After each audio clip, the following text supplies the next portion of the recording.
Seigneur de ta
Amen.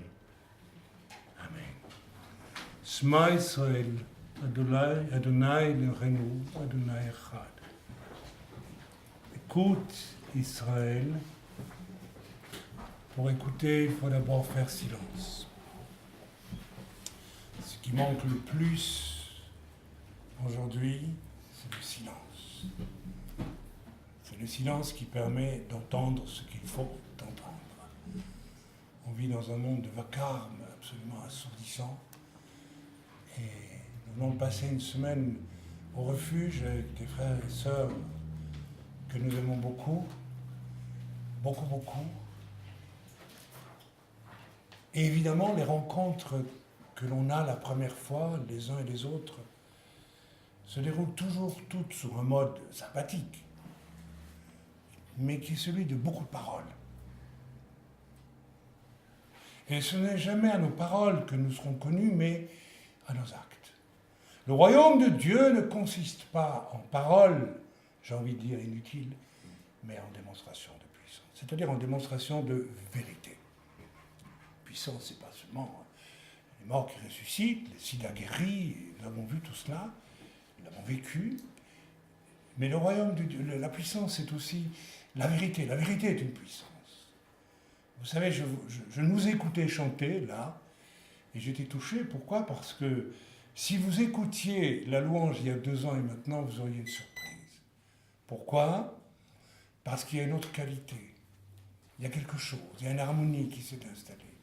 Pourquoi ? Parce que le Seigneur a travaillé très profondément dans chacune de nos vies. Vous le savez, de manière très pointue. Et il n'a pas fini encore, le Seigneur, il le fait. Et c'est l'abdication de nos natures déviées. Je vais employer un mot doux, pour ne pas dire pécheresse, qui nous empêche d'avoir cette harmonie. Shema Israël, Adonai Eloheinu. Écoute Israël. Le Seigneur, lui, il est un. Père, Fils et Esprit, Echad. Qu'est-ce que ça signifie pour des croyants être un ? Alors on peut donner une unité de façade. On arrive quelque part, comme nos amis arrivent aujourd'hui, et ils peuvent découvrir une unité d'apparence. Bonjour, comment ça va ? On est gentil, content de vous voir. Police, service d'accueil, prenez une tasse de café.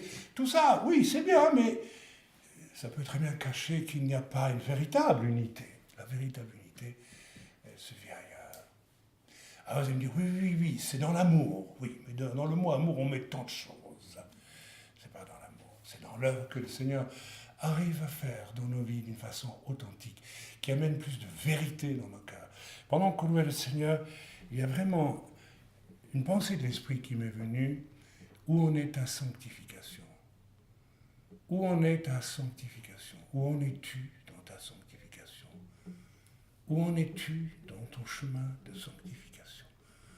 Est-ce que tu obéis au Seigneur ou tu n'obéis pas au Seigneur ? Peut-être depuis un certain temps, tu sais que ce que tu fais n'est pas bien, mais tu continues à le faire. Ça veut dire que tu vis dans le mensonge. Ce qui n'est pas vérité, mensonge. Ce qui n'est pas obéissance à Dieu est le contraire de la vérité. C'est la même obéissance à laquelle je suis astreint et à laquelle vous êtes astreint, l'obéissance à la parole de Dieu. Le thème sur lequel je vais prêcher aujourd'hui, donc c'est Chaim Goel qui vous parle depuis Shabbat, fin de Shabbat, à culte de fin de Shabbat ici à Baleg en Suisse. Je dis ça pour nos amis qui sont arrivés aujourd'hui, qui sachent que nous plaçons les messages, pas tous, mais très souvent sur notre site. Le titre du message est « Comment traverserons-nous et avec quels moyens, avec qui peut-être, seuls, ensemble, ou comment, de quelle façon, les temps terribles, vraiment terribles, qui sont devant nous. » J'en ai parlé un tout petit peu déjà au début avant la louange, mais je vous invite à réfléchir.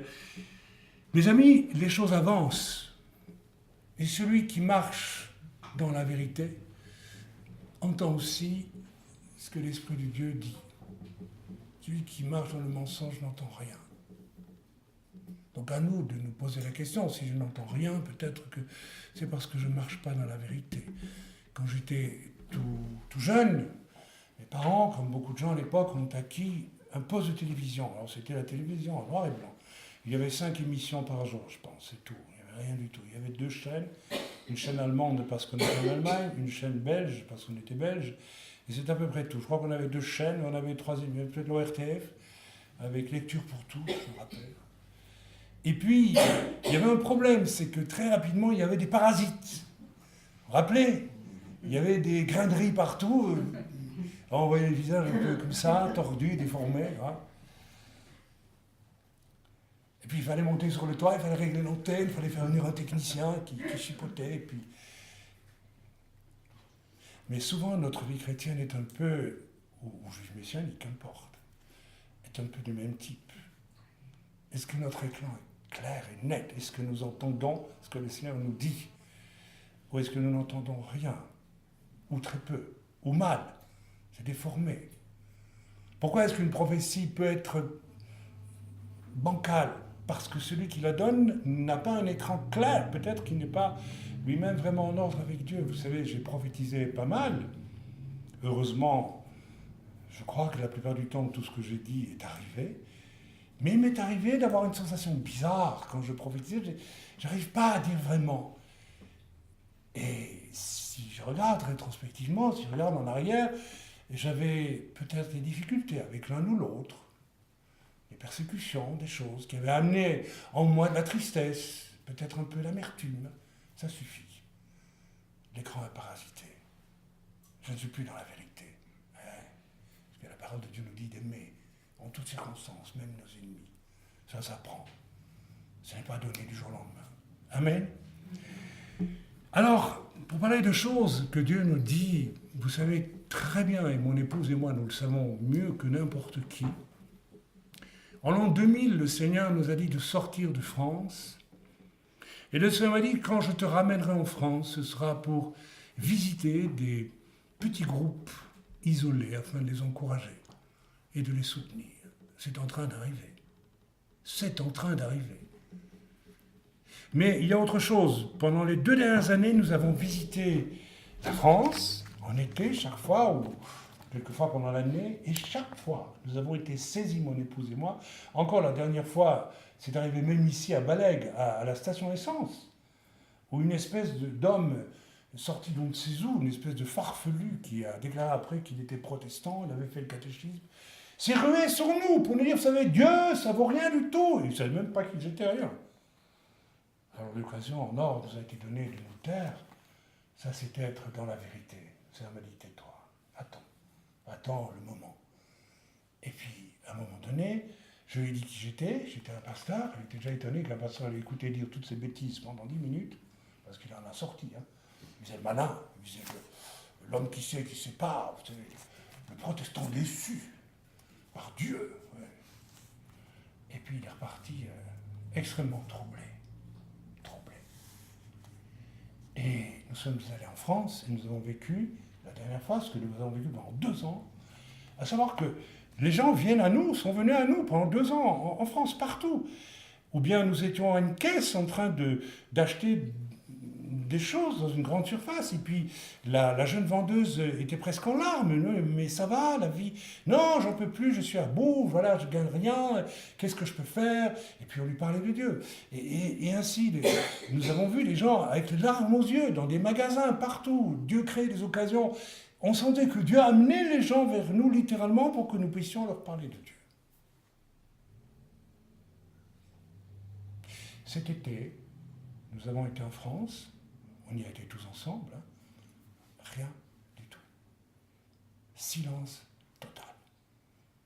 Pas une personne n'est venue vers nous, nous n'avons été conduits vers personne pour conseiller d'être réconciliés avec Dieu par rapport aux temps extrêmement troublés qui sont là aujourd'hui et que tout le monde voit.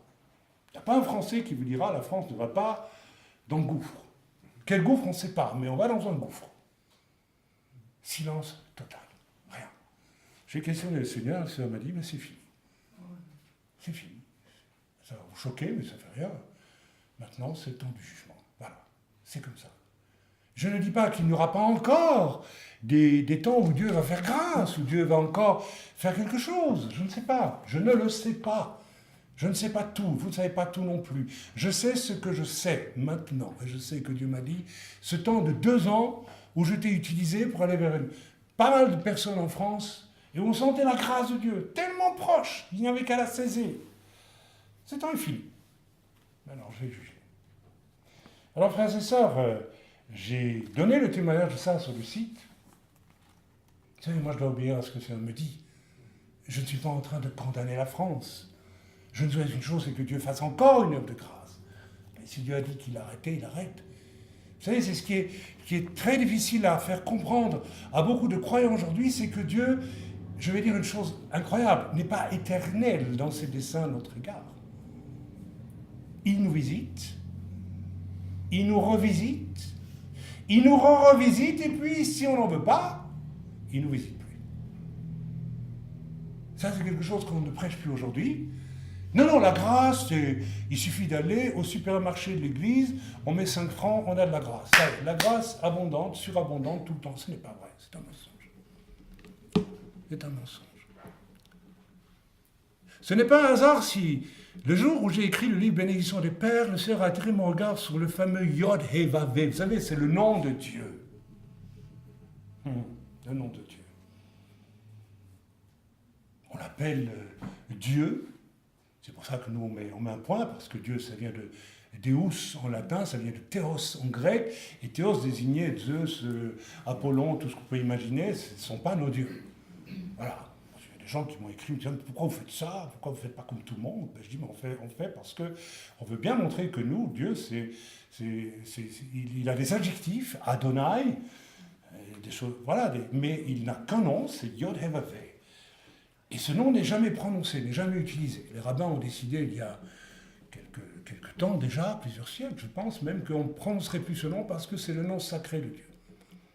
Et un jour, Dieu m'a dit, mais tu peux le prononcer. Et j'ai dit, mais comment je prononce Yod He Vav He? Ça se prononce comment? Yod, ça c'est les lettres. Yod, et le He, le Vav et le He. On prononce comment? Le Seigneur m'a dit, mais ça c'est quelque chose que tu peux comprendre en adorant. Et vous savez ce que le Seigneur m'a dit? Prononce-le. Et j'ai entendu passer devant moi, un son qui faisait quelque chose comme Yahweh. Et Dieu m'a dit, tu ne peux pas fixer ce nom dans l'espace, parce que je passe. Je ne suis pas le Dieu qu'on peut réduire temporellement. Je suis éternel, et c'est pour ça que Moïse m'a vu, mais il n'a vu que l'arrière de ma personne. On ne peut pas se placer, on ne peut pas me fixer. Alors là, vous avez déjà tout le secret entre la religion qui veut fixer Dieu dans une définition. Vous voyez ce que je veux dire? Ou bien Dieu, c'est Dieu, il passe. Et toi, tu suis, c'est tout. Et dans les temps que nous allons traverser, il va s'agir de suivre Dieu et pas de vouloir lui demander de nous suivre. Et la plupart des chrétiens aujourd'hui demandent à Dieu avec une impudence incroyable de les suivre eux, dans leurs caprices, dans leurs désirs, dans leur volonté, même dans leurs péchés, que sais-je d'autre. Ça s'appelle de la rébellion, ça s'appelle du contresens absolu. Et Allah, je suis passé, tu ne m'as pas vu, tant pis pour toi. Je suis passé devant toi. Je suis passé devant toi. Et tu n'as pas pris garde à moi, ni l'Éternel. Shema Israël, Adonai Elohenu, Adonai Echad, tu es un. Ce n'est pas Dieu à mon service, c'est toi au service de Dieu. C'est toi la créature, c'est lui le créateur.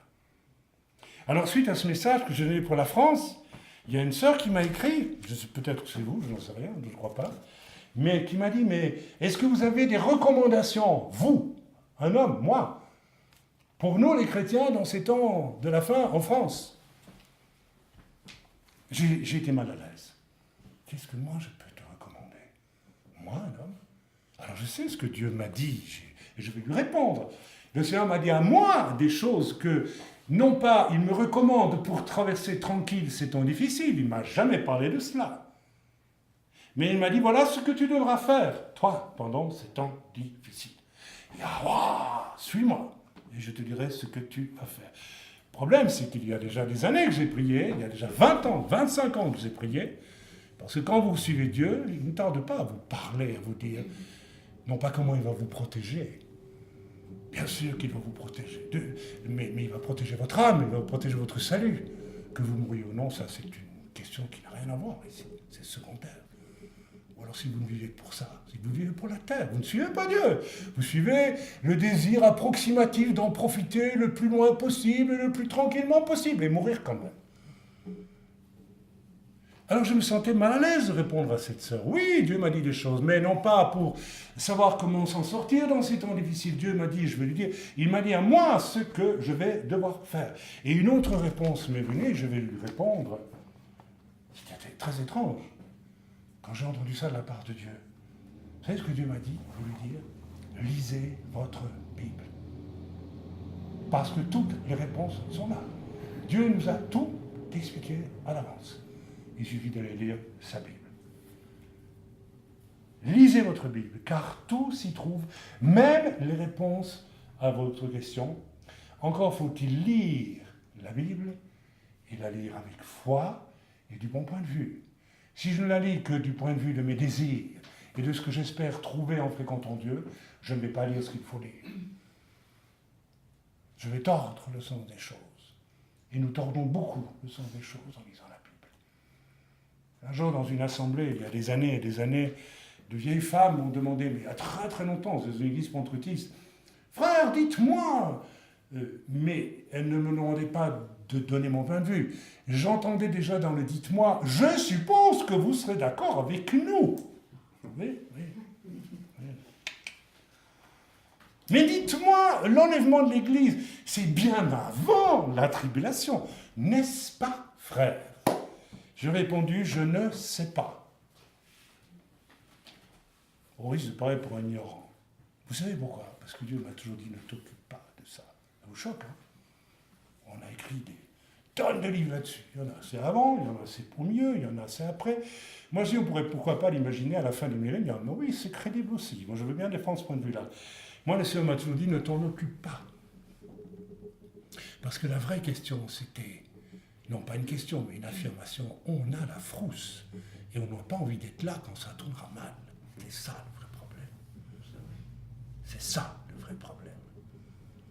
T'as la frousse? Alors tu vis pourquoi? Quoi, tu t'es condamné à l'enfer? Tu t'es condamné à la deuxième mort? Non seulement la mort du corps, mais la mort de l'âme en enfer. Et voilà que le Seigneur est venu te tirer de là, il te promet la résurrection et du corps et la vie éternelle, et toi tu as peur de mourir. Mais qu'est-ce que ça veut dire? Qu'est-ce que ça veut dire? Ça veut rien dire du tout, ça ne veut plus rien dire. Qu'est-ce que c'est que ce christianisme-là? Ça n'a plus aucune signification. La peur ne doit pas nous habiter. Elle ne doit en tout cas pas nous dominer. La peur vient du diable. Parce que la peur, c'est le meilleur moyen de semer le doute dans votre vie. C'est une grande stratégie que le diable utilise aujourd'hui. Qui est derrière l'islam, qui égorge, qui viole, qui tue? Celui qui veut faire peur. Ils le disent d'ailleurs, notre stratégie, c'est de créer la peur.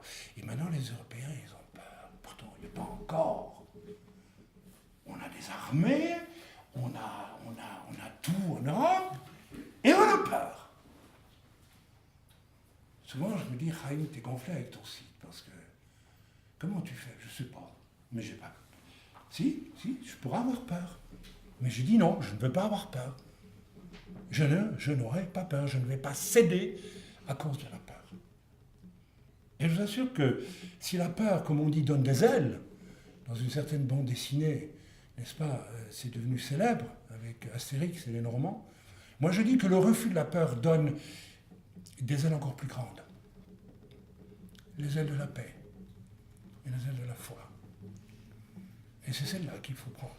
Il faut refuser la peur. Amen. Encore faut-il lire la Bible avec foi, c'est-à-dire avec une qualité rare et tout à fait exceptionnelle, et c'est déjà la réponse de tout le message. Alors avec quoi? Je le dis maintenant, je le dis à la fin. Je vais déjà le dire maintenant, mais je vais approfondir. Avec un cœur d'enfant.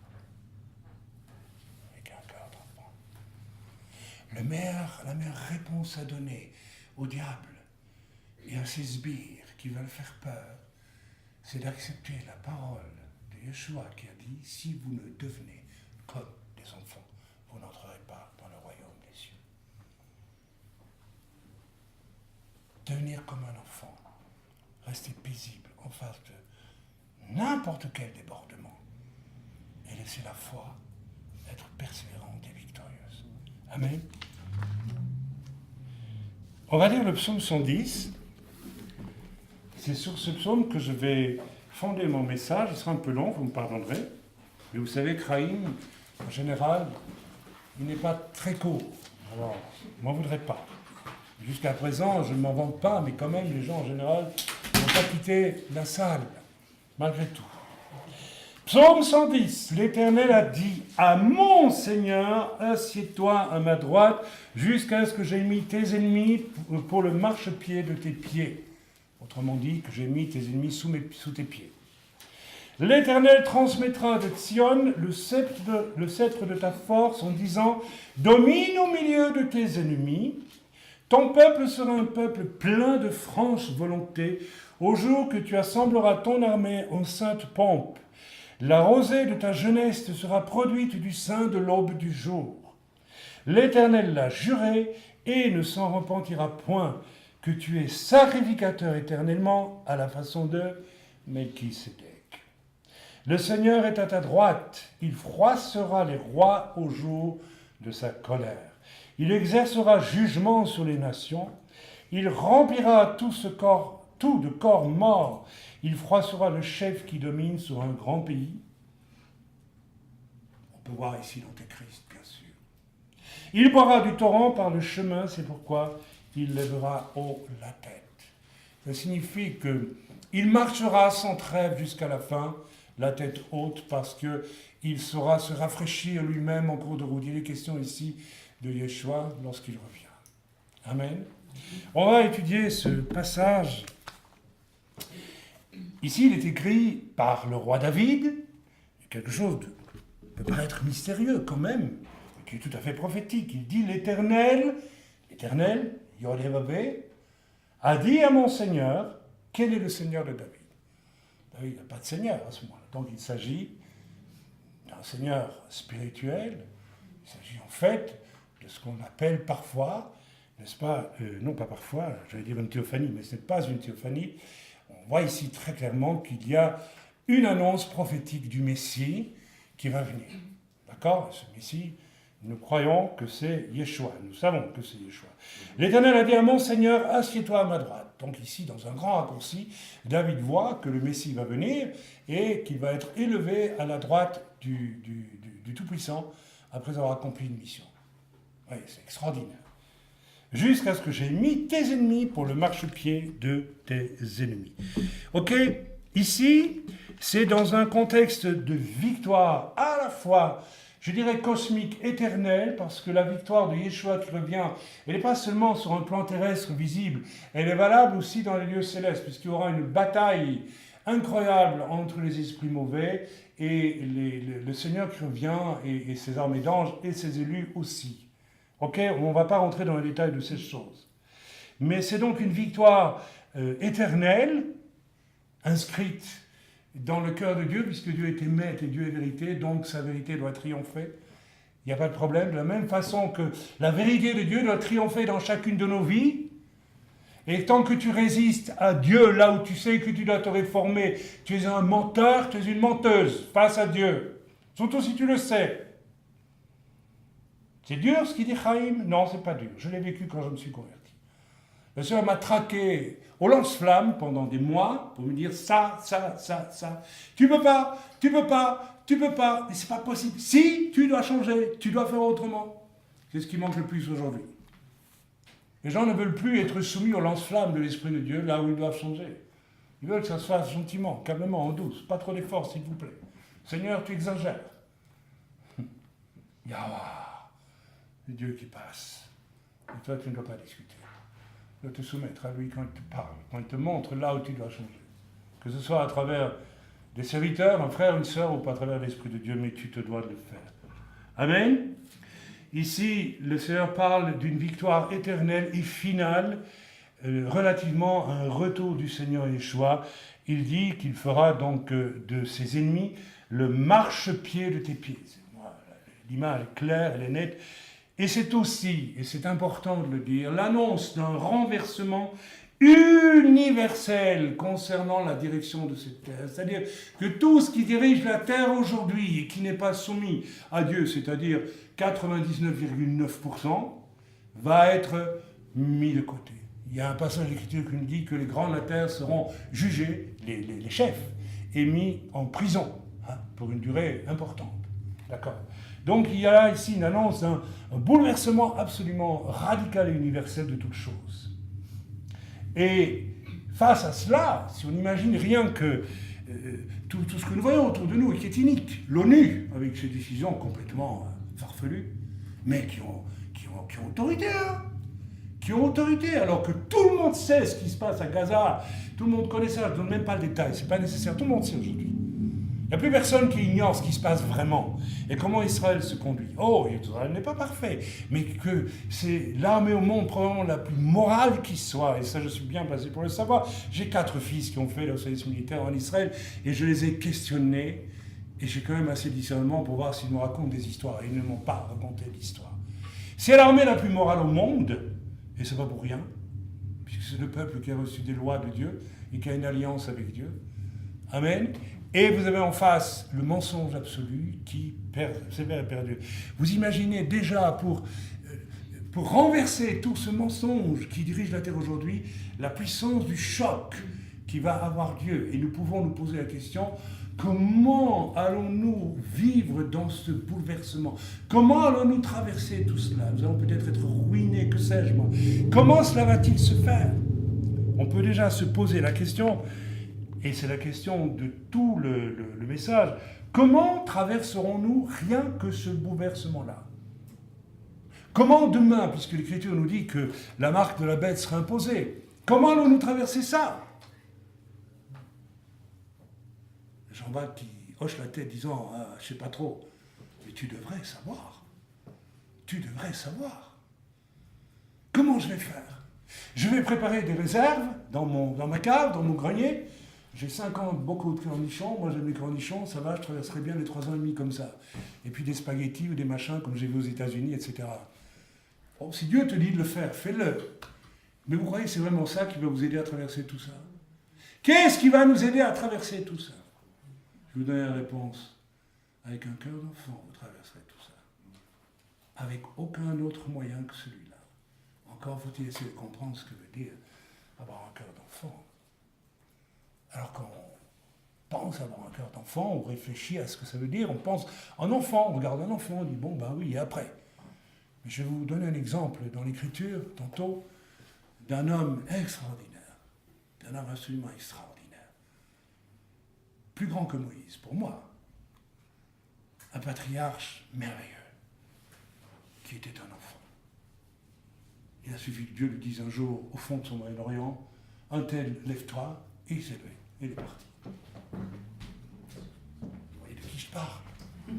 Ça vous paraît anodin. Mais déjà vous le feriez, si Dieu vous dit lève-toi et pars là, maintenant, à l'instant, vous le feriez? Je vois qu'ils font les grimaces. Non, vous ne le feriez pas, parce que vous n'avez pas un cœur d'enfant. Parce que vous avez un cœur lourd et un esprit lourd d'adulte qui a appris à se méfier, à craindre, à ceci, à cela, à vouloir bricoler ses solutions, que sais-je d'autre. Pourquoi y a-t-il si peu de gens qui vivent par la foi aujourd'hui? Si peu, si peu, si peu. Ma femme et moi, nous avons vécu par la foi pendant 25 ans presque. Rencontré peu de gens qui vivent vraiment par la foi. Alors, des missionnaires, des pasteurs, payés, salariés, on a connu tout ça. Pourquoi? Parce qu'ils n'ont pas un cœur d'enfant, tout simplement. Ils n'ont pas un cœur d'enfant pour croire que... Si Dieu a dit, regardez les oiseaux du ciel, ils sont mieux vêtus que Salomon dans toute sa gloire, et ils sont nourris tous les jours. Alors on le lit, on dit c'est formidable, alléluia, merveilleux, c'est bon pour le missionnaire, c'est bon pour certains fous qui peuvent croire cela et aller jusqu'au bout, mais moi non. C'est votre droit. On continue. Il y a donc annonce de 2 choses. D'abord, domine au milieu de tes ennemis, ce qui signifie que le retour du Yeshua, le Messie, se fera dans une atmosphère et dans un contexte de grande violence absolument effroyable.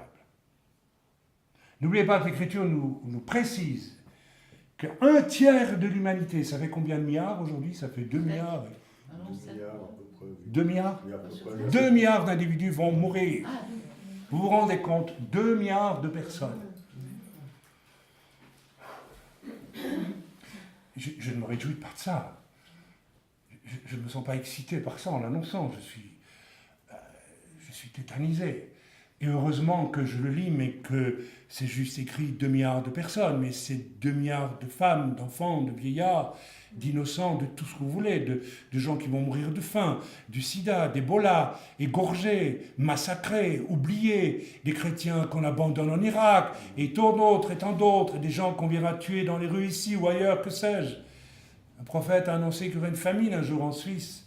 S'il y a une famine, des gens mourront de faim. Parce que quand il y aura une famine, vous verrez que les gens qui ne sont pas régénérés en Christ, et même beaucoup de chrétiens, eh bien, ils garderont leur petite nourriture pour eux. Et tant pis pour l'autre s'il crève de faim. Vous avez déjà pensé à ce que vous feriez si un jour il y avait une famine et que votre voisin n'a plus rien, il vous reste juste un pain? Qu'est-ce que vous ferez? Ben, je partage. C'est bien. Mais il faut y penser. Et si Dieu te dit de le donner tout? Ben, j'aime tout. Tu lui donnes tout. C'est bien. C'est bien. C'est bien. C'est bien. Songez aussi que 2 tiers du peuple juif va périr. Ça fait du monde. Ok? Notons bien, on peut peut-être lire de Sion. On va lire la parole de Dieu qui dit: L'Éternel transmettra de Sion, le sceptre de ta force en disant: domine au milieu de tes ennemis. C'est en revenant, mais aussi depuis Sion, où le Seigneur sera venu, que ce grand combat culminera et je dirais même commencera. Il y a toute une série de troubles qui viennent avant le retour du Seigneur, mais contrairement à ce qu'on vous a peut-être enseigné, quand le Seigneur sera sur place, il devrait encore, il y a des passages prophétiques qui l'attestent, je n'ai pas le temps de rentrer dans les détails aujourd'hui, il devra combattre depuis Sion pour imposer la loi de Dieu sur la terre. Ça ne se fera pas du jour au lendemain, contrairement à ce que vous pouvez imaginer peut-être. Le Seigneur revient, tout est en ordre. Non, il y aura encore pendant un certain temps des luttes.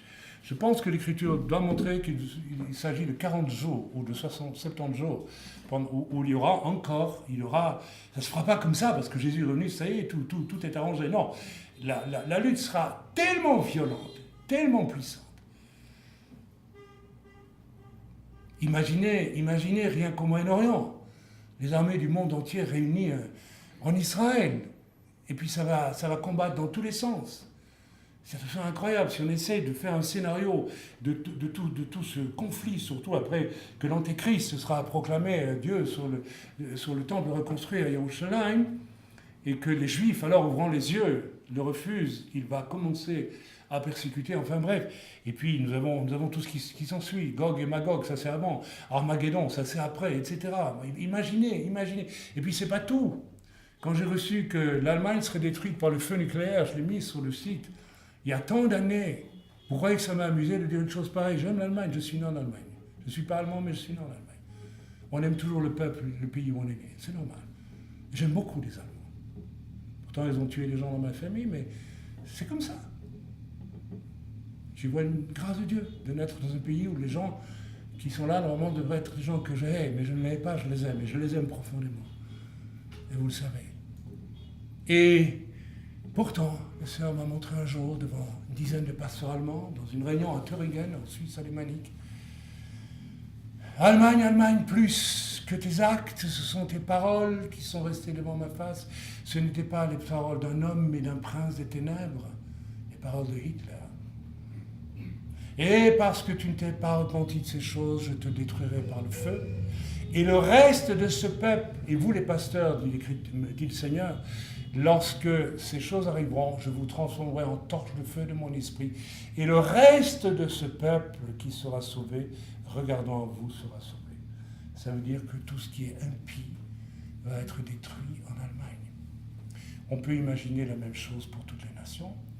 Combien d'hommes et de femmes resteront sur la terre qui seront impies au moment du retour du Seigneur? À mon avis, il n'en restera peut-être aucun. Alors, ce que nous allons traverser là, ce n'est pas de la rigolade. ce n'est pas quelque chose de joyeux. Le retour du Seigneur ne peut pas se faire au nom d'une religion, avec quelque chose d'arrangeable pour tout le monde. C'est un retour radical qui va précipiter certains dans la destruction et d'autres dans l'entrée, dans ce millénium que le Seigneur vient établir sur la terre. Tout le monde n'y entrera pas. Il y a là un jugement de Dieu terrible qui vient. Comment allons-nous traverser ces choses? De quel peuple s'agit-il ici, lorsque on lit l'Écriture? D'Israël, parce que ça peut être interprété, ou bien de l'Église, dans une vision spiritualisante qui veut que l'Église remplace Israël. Bien sûr, c'est Israël. C'est Israël. Mais c'est aussi, je pense, l'ensemble des croyants, et ceci est important, qui laissent Israël à sa place, qu'ils savent que sans Israël, ils ne seraient pas là, parce que le salut vient des Juifs. Et ils sont donc concernés aussi par cette annonce de victoire que le Seigneur donne ici à Israël. Situons les choses. Le Seigneur dit dans sa parole, au verset 3, lisons ensemble, « Ton peuple sera un peuple plein de franche volonté, au jour que tu assembleras ton armée en sainte pompe. La rosée de ta jeunesse te sera produite du sein de l'aube du jour. » Magnifique ce texte. C'est vrai que sur un plan de l'écriture, c'est super. Mais ton peuple sera un peuple plein de franche volonté au jour que tu assembleras ton armée en sainte pompe. Vous vous rendez compte de ce que Dieu dit là? Donc dans des temps absolument abominables qui viennent devant nous, ton peuple sera un peuple en franche volonté, c'est-à-dire un peuple bien à l'aise, bien droit dans ses bottes, bien à l'aise dans ce qu'il fait, et décidé à faire les choses puisqu'il faut les faire. Vous savez, quand je regarde nos jeunes gens dans l'armée d'Israël d'aujourd'hui, qui vont au combat et qui vont peut-être y être tués, quand je vois leur franche volonté, leur attitude saine, non pas de je vais aller tuer l'ennemi, c'est pas ça du tout. J'y vais parce que je dois y aller, parce que je sais que c'est juste. Je protège le pays que Dieu a donné à Abraham, mon ancêtre, et à ses descendants, que Dieu m'a promis. Donc je suis droit dans mes bottes, je suis maître, je suis dans la vérité. Et donc j'y vais avec une franche volonté. Ce n'est pas de la brutalité, on aime bien quand quelqu'un est franc, à la franchise. C'est rare aujourd'hui, les gens qui ont de la franchise. Ils dérangent les gens qui ont de la franchise. Je me rappelle de mon ami Arthur Katz, quand il venait prêcher en France, on ne l'invitait pas dans les églises. Parce qu'il avait un discours d'une franchise tellement simple, qui recadrait toutes choses, n'est-ce pas, de la part de l'Éternel. Ton peuple sera un peuple plein de franche volonté au jour que tu assembleras ton armée en sainte pompe. Et maintenant on peut se poser la question, comment vais-je faire pour être part de ce peuple qui agira avec une franche volonté dans les moments les plus exécrables, les plus atroces qui soient? Mais la réponse, vous l'avez déjà. En ayant un cœur d'enfant. Quand je regarde nos jeunes qui vont au combat, ils ont l'air d'enfants. Vous avez jamais remarqué ça? Quand j'allais en Israël avant de faire l'Aliyah, il y a des années, je regardais ces jeunes soldats, j'étais amoureux d'eux. C'est pas que j'étais amoureux de nos soldats qui vont faire la guerre, mais ils dégageaient quelque chose d'une juvénilité, comment dire, c'est pas des grands gosses à la façon américaine, Coca-Cola, c'est pas ça. C'est des enfants à l'intérieur. C'est des enfants à l'intérieur. Comment expliquer ça? C'est des enfants à l'intérieur. C'est des rois David en puissance. Ils n'ont qu'une fronde, mais ils y vont, il n'y a pas de problème. Parce qu'ils savent qu'ils sont à leur place et ils font le travail que Dieu veut qu'ils fassent. J'ai dû consoler un jeune homme un jour qui avait, dans une confrontation avec des terroristes, et était obligé de tirer sur un terroriste. C'est lourd pour un jeune de 20 ans. Et je me suis demandé, Seigneur, qu'est-ce que je dois dire à ce jeune homme? Parce que je le voyais tourmenté. La mort d'un homme, c'est quand même... Il est obligé. Sur le terrain du combat, il était avec ses hommes, il était responsable d'une quinzaine d'hommes. Il a vu se lever un ou deux terroristes qui se préparaient à tuer lui ou bien ses hommes. Il a tiré. Il devait le faire. La Bible commande aux Juifs, si quelqu'un vient pour te tuer, lève-toi et tue-le. Ça se discute. Je sais bien que Les chrétiens vont me dire, si on te frappe sur la joue droite, tends la gauche. Mais ici, il est question de tuer. Est-ce que j'ai le droit de me laisser tuer? Si. Est-ce que j'ai le droit de laisser ma vie être détruite plutôt que celle de l'autre, alors que moi, je ne lui veux pas de mal, mais lui, il veut me tuer? C'est une question qu'on peut poser. Est-ce que j'ai autant le droit de me laisser, de me tuer moi-même pour ne pas tuer l'autre qui veut me tuer, alors que moi, je ne veux pas le tuer? Je vous laisse réfléchir. Et j'ai prié, j'ai dit, Seigneur, qu'est-ce que je peux dire à ce jeune homme? Parce qu'il est traumatisé. Ne croyez pas que nos jeunes sont des barbares, genre Conan avec une grosse mitrailleuse. Ils sont sensibles comme n'importe qui. Mais quand on tire... Le Seigneur m'a dit, tu diras à ce jeune homme, c'est moi qui ai armé son bras aujourd'hui, parce que cet homme-là en face avait déjà tellement de sang sur les mains. J'étais patient avec lui, mais son heure était arrivée, et je l'ai utilisé, ce jeune homme, pour arrêter sa vie. C'est terrible, n'est-ce pas, de dire une chose pareille? Et je l'ai dit au jeune, j'ai dit, voilà ce que Dieu m'a dit pour toi. Il a été libéré. Il a eu la paix. Son tourment s'est arrêté. Et ce n'est pas quelqu'un d'insensible, croyez bien. Amen. Certains d'entre vous, vous le connaissez. Il y a quelque chose de juvénile. Il y a quelque chose qui fait penser au cœur d'enfant dans ces jeunes qui vont au combat en Israël. Alors qu'en face, on a... Ce n'est pas que je veuille caricaturer nos ennemis, mais on n'a pas cette juvénilité. On a le mensonge, on a la tromperie, on a l'exagération, on a la ruse, on a le désir de tuer, d'égorger, de détruire, d'humilier, de chasser l'autre.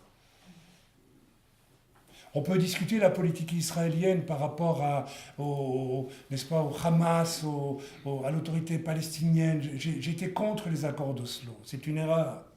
Mais quand même, il y a quelque chose d'enfant dans cette attitude. Oui, on tend quand même la main au pire ennemi. Allez, on veut quand même bien être amis. Vous voyez ce que je veux dire? Il y a quelque chose du cœur d'enfant là-dedans, quand même. C'est important. Et déjà, nous avons le départ d'une réponse à la question « Comment traverserons-nous ces temps difficiles qui viennent ?» Je vais avancer un peu, autrement je crois que nous n'en finirons pas aujourd'hui. Nous lisons la suite du verset 3. « Au jour que tu assembleras ton armée en sainte pompe. » Alors j'ai dit c'est Tzahal, etc., etc. Ok? Notez que c'est aussi l'Église. J'aimerais le dire ici parce que je crois profondément que l'Église est appelée d'une façon mystérieuse. Puisque l'Église est issue du monde juif, qu'on le veuille ou non, c'est un fait. L'Église est amenée en séjour à faire un choix. Et je connais des pasteurs qui sont antisémites sans le reconnaître, en tenant ce discours, oui, mais Israël, c'est fini. Maintenant, c'est l'Église. Et j'ai discuté un jour avec un serviteur de Dieu que j'estime, que je respecte. Et il m'a dit, oui, on fait trop d'histoires avec Israël. Maintenant, de toute façon, l'Israël de Dieu, il est là, c'est l'Église, avec Jésus. Alors j'ai dit, Israël, les Juifs, on en fait quoi? Parce qu'ils sont là. Si vraiment ce que tu dis est vrai, il y a longtemps que Dieu aurait dû éteindre la race juive, aurait dû s'en débarrasser, ou aurait dûu faire qu'ils se convertissent tous, qu'est-ce que c'est moi? Mais ils sont là. Et l'Écriture donne des promesses et des prophéties les concernant. Que fais-tu de toutes ces prophéties? Il ne veut pas voir. En fait, il est antisémite et il ne le veut pas. Alors je lui dis, mais en parlant comme tu parles, tu ouvres de nouveau les grilles d'Auschwitz. Parce que si les Juifs sont là et qu'ils ne servent plus à rien, il faut s'en débarrasser alors. Parce qu'ils sont encombrants. Et puis leur État aussi, c'est encombrant. Et les Juifs, quand on veut s'en débarrasser, qu'est-ce qu'on fait? On les tue. Parce qu'ils sont indestructibles. Ça fait combien de siècles qu'ils sont là? Et que combien de peuples et de nations se sont effondrés, ont disparu dans un chaos abominable et ils sont toujours là. Nous sommes toujours là, n'en déplaise à certains. Amen. Au jour que ainsi, l'Église, en prière pour Israël, et les individus de l'Église aux côtés d'Israël font partie, à mon avis aussi, feront partie, et j'ai eu des visions très claires à ce sujet-là, je vous ai déjà partagé un peu sur une future guerre qui se déroulera le long de la vallée du Jourdain, je n'en dis pas plus, où j'ai vu en vision, sur place, sur le terrain, j'étais à un endroit, J'ai vu cette guerre venir, j'ai vu son déroulement devant mes yeux, je vous l'ai raconté, et en plein milieu des soldats d'Israël qui se battaient sur la frontière, j'ai vu des non-juifs en civil qui les aidaient à porter des munitions, les encourager et tout. Et j'ai demandé au Seigneur, mais qu'est-ce que ça veut dire? Est-ce que ça va vraiment se faire? Le Seigneur ne m'a pas répondu, mais il m'a dit, en tout cas, c'est tous ceux qui prieront pour Israël quand ça ira mal, qui se joindront à Israël. Ton peuple sera un peuple plein de franche volonté au jour que tu assembleras ton armée en sainte pompe. Attention à ces choses. La rosée de ta jeunesse sera produite du sein de l'aube du jour. On va commenter ce passage qui est superbe. La rosée de la jeunesse sera produite du sein de l'aube du jour. Vous vous rendez compte de ce que c'est un dit là? Ça s'adresse à qui ce passage? Ça s'adresse à Yeshua, à Jésus lui-même, qui va diriger cette grande opération de reconquête de la terre, je dis bien de reconquête de la terre pour ce Père céleste à son retour. La rosée de ta jeunesse te sera produite du sein de l'aube du jour. Comment peut-on parler de la jeunesse de Jésus? Jésus est né, il a grandi, il est rentré dans son ministère, il est mort, il est ressuscité, il est auprès. C'est quoi la jeunesse de Jésus? Est-ce qu'on fait allusion à Jésus qui obéissait à Joseph quand il rabotait des planches? Je ne le crois pas. Il s'agit d'une qualité de cœur, il s'agit de quelque chose de mystérieux qui fait qu'il est appelé le Fils et qu'il n'est pas le Père. Yeshua, c'est l'expression de la foi absolue et de l'obéissance absolue. Dans la joie. Dans la joie. Vous me direz, mais Jésus, quand il est mort sur la croix, n'était pas dans la joie. C'est vous qui le dites. Parce que pour pouvoir dire Père, pardonne-leur, parce qu'ils ne savent pas ce qu'ils font, il fallait être très jeune de cœur. Il fallait être très très jeune de cœur. Il fallait avoir une générosité exceptionnelle, une générosité divine. Et c'est à cela que le Seigneur nous invite, si nous voulons traverser les temps difficiles qui viennent. Si vous ne devenez pas comme des enfants, vous n'entrerez pas dans le royaume des cieux. Vous commencez à voir la piste dans laquelle le Seigneur veut nous amener maintenant, là, tout doucement. Moi, je ne peux pas vous expliquer ces choses mieux qu'avec mes mots simples. Je n'arrive pas, mais je sens qu'il y a là quelque chose, il y a comme un trésor, il y a un secret pour chacun d'entre nous. Et nous devons le saisir. Nous devons le saisir. La rosée de ta jeunesse te sera produite du sein de l'aube du jour. Ce qu'il y a de plus juvénile. On a l'habitude de nous montrer un Jésus revenant sur les nuées. C'est vrai, assis sur un cheval avec écrit sur sa cuisse Seigneur des seigneurs, etc. Roi des rois. C'est vrai, avec du feu sortant de sa langue, de sa bouche. C'est une image de sa parole qui pourra... Mais ce n'est pas contradictoire avec le fait qu'il y a une espèce de juvénilité de cœur exceptionnelle. Si David est l'homme qui nous a le mieux représenté, qui était Yeshua, dans son vécu, c'est un prototype de Yeshua. Ce n'est pas Yeshua, bien sûr. Ce jeune homme qui va avec une fronde et une pierre contre ce grand ahuri de Goliath, là, qui marche avec sa force. Oh, j'imaginais Arnaud contre toi, t'es costaud. Toi, tu grimpes dans les arbres, mais contre... Alexia. Hein? Et Alexia qui vient avec son rouge à lèvres, il dit, tu vas voir un peu, je vais te... Non, elle ne porte pas de rouge à lèvres. Mais qui, avec un pruneau d'argent, paf, et lui, il tombe, c'est fini, terminé. Et qui vient joyeusement, comme ça. Je suis sûr qu'il n'était pas craintif, David, quand ça lui est arrivé. Qu'est-ce qui a permis à David de faire une folie pareille? Mais est-ce que vous imaginez ça? Il avait toute l'armée des Philistins, il avait ce géant de combien? De 3 mètres devant lui. Moi, je mesure qu'un mètre 90, lui, il mesure 2 mètres, là. Tu n'as pas honte de mesurer 2 mètres. 1 mètre de plus, c'était Goliath, tu te rends compte un peu. Ça devait être un descendant de ces géants qui habitaient la terre après l'histoire des anges, etc., etc. Et il y va, le cœur joyeux. Il dit même à son roi, écoute ton armure, hein. C'est trop lourd, moi je vais être léger. Hein. Je suis un jeune homme, moi ça va. J'ai le cœur, j'ai mon cœur, ça va aller, j'ai confiance en Dieu, c'est mon armure. Et il y va. Merveilleux, merveilleux. La même chose pour Yeshua.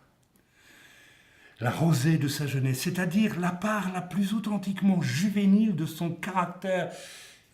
Que Dieu me pardonne de parler du caractère de Yeshua, parce qui suis-je pour parler du caractère de Dieu? Mais vous comprenez ce que je veux dire.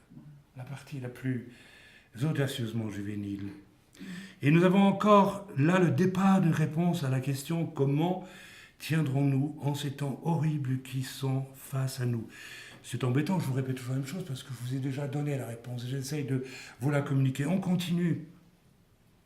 Ce qu'il y a de plus juvénile en Yeshua sera manifesté en plein cœur du départ de la victoire finale, au moment où l'heure la plus ténébreuse sera suivie d'une aube nouvelle pour l'humanité. Au même moment où les ténèbres seront au plus haut, l'aube nouvelle va apparaître. Et c'est ce qu'il y a de plus jeune dans le cœur de Dieu qui va prendre la victoire sur ce vieux monde sali, ignoble, infect, qui nous monte comme une vague de nausée jusqu'aux narines et nous ne le supportons déjà plus, n'est-ce pas?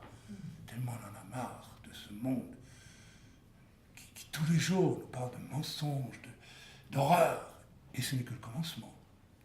Donc je relis. La rosée de ta jeunesse te sera produite du sein de l'aube du jour. Frères et sœurs, si vous avez déjà compris le message, vous savez que vient le plus juvénile des êtres, celui qui s'est fait fils, qui est Dieu, pour incarner justement cette disponibilité d'enfant au cœur de Dieu. Il y a quelque chose dans le cœur de Jésus qui va avec le principe des kéroubines. Des kéroubim, dit mon épouse. Oui, on a hébreu, c'est kéroubim. Vous savez ce que c'est que les kéroubim? Ce que vous appelez les chérubins. Pour tout le monde, quand on parle de chérubins, les gens s'imaginent un ange de 4 mètres de haut avec des ailes immenses comme ça. Ah ben, c'est tout faux. Les kéroubim, ce sont des enfants avec des ailes. Des enfants? Oui, oui, oui, des enfants. Les moments où Dieu se laisse porter par les anges, c'est dans le prophète Ézéchiel, si j'ai bon sonné, c'est 2 kéroubim. C'est 2 enfants qui portent l'éternel. Waouh, le message qui se trouve là. Ce sont 2 enfants ailés qui gardaient l'Aaron Akadosh, donc le tabernacle. C'est un kéroubim, qui, un kéroub, un enfant sous forme d'ange, qui tenait l'épée flamboyante pour fermer le Gan Eden lorsque Adam et Ève ont été sortis. Ça voudrait donc dire que si je redeviens comme un enfant, non seulement je peux entrer dans le royaume des cieux, mais Dieu me donne une grande autorité. Mais vous avez tout compris. C'était l'autorité qu'avait David quand il est allé vers Goliath. Voilà comment nous allons traverser ces temps difficiles. C'est comme ça que nous allons traverser ces temps difficiles.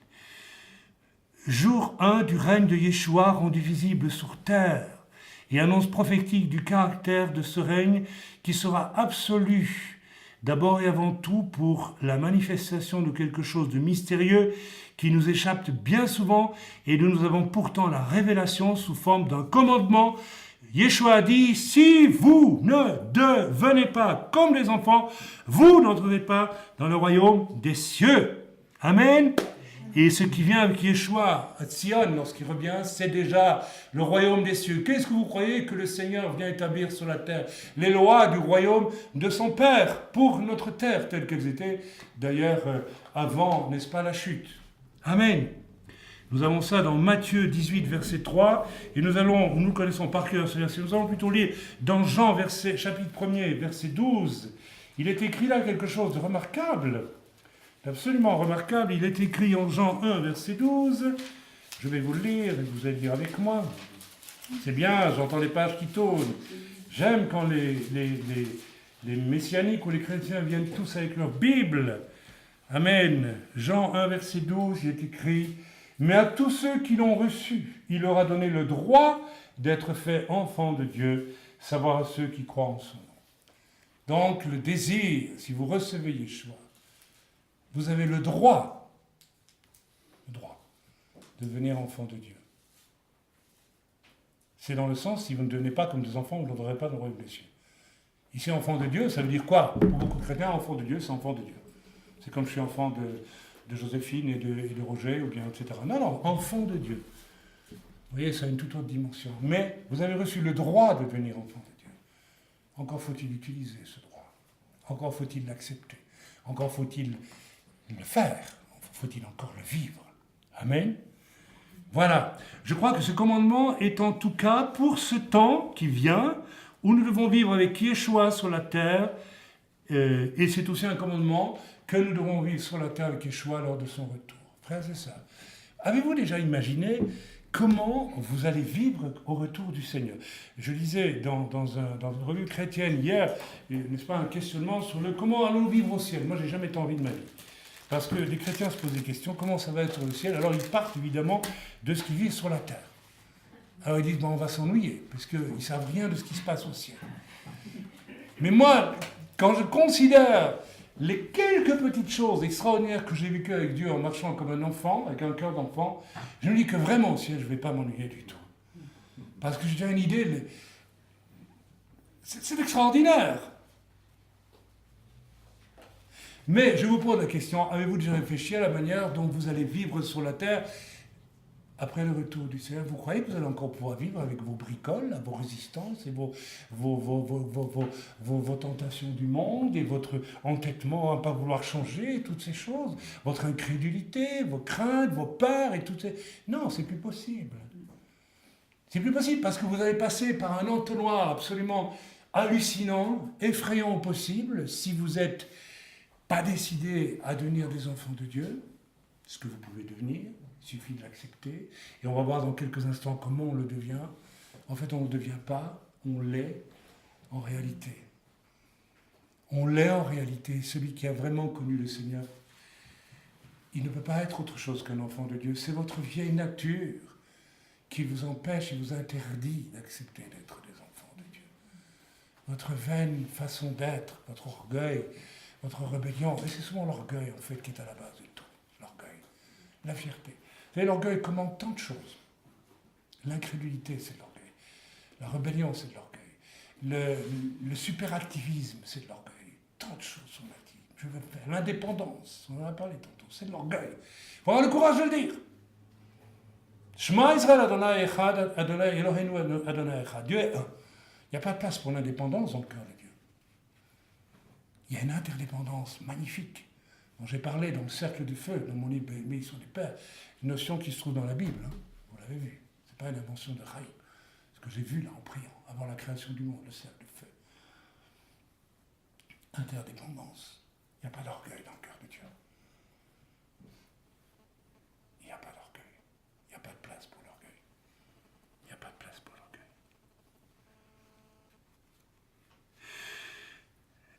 Verset 4, oui, on avance, on va y arriver quand même. Hein.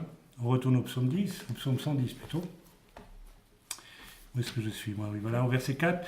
L'Éternel l'a juré, il ne s'en repentira point, que tu es sacrificateur éternel à la façon de Melchisédek. Lisons maintenant Genèse 14, verset 1 à 20. Vous voyez, il y a de la lecture aujourd'hui. Parce que quand même, Melchisédek, c'est qui Melchisédek? Et qu'est-ce que Dieu veut nous dire à travers Melchisédek? Alors, je ne vais pas tellement vous parler de Melchisédek, et je terminerai mon message en vous parlant d'Abraham.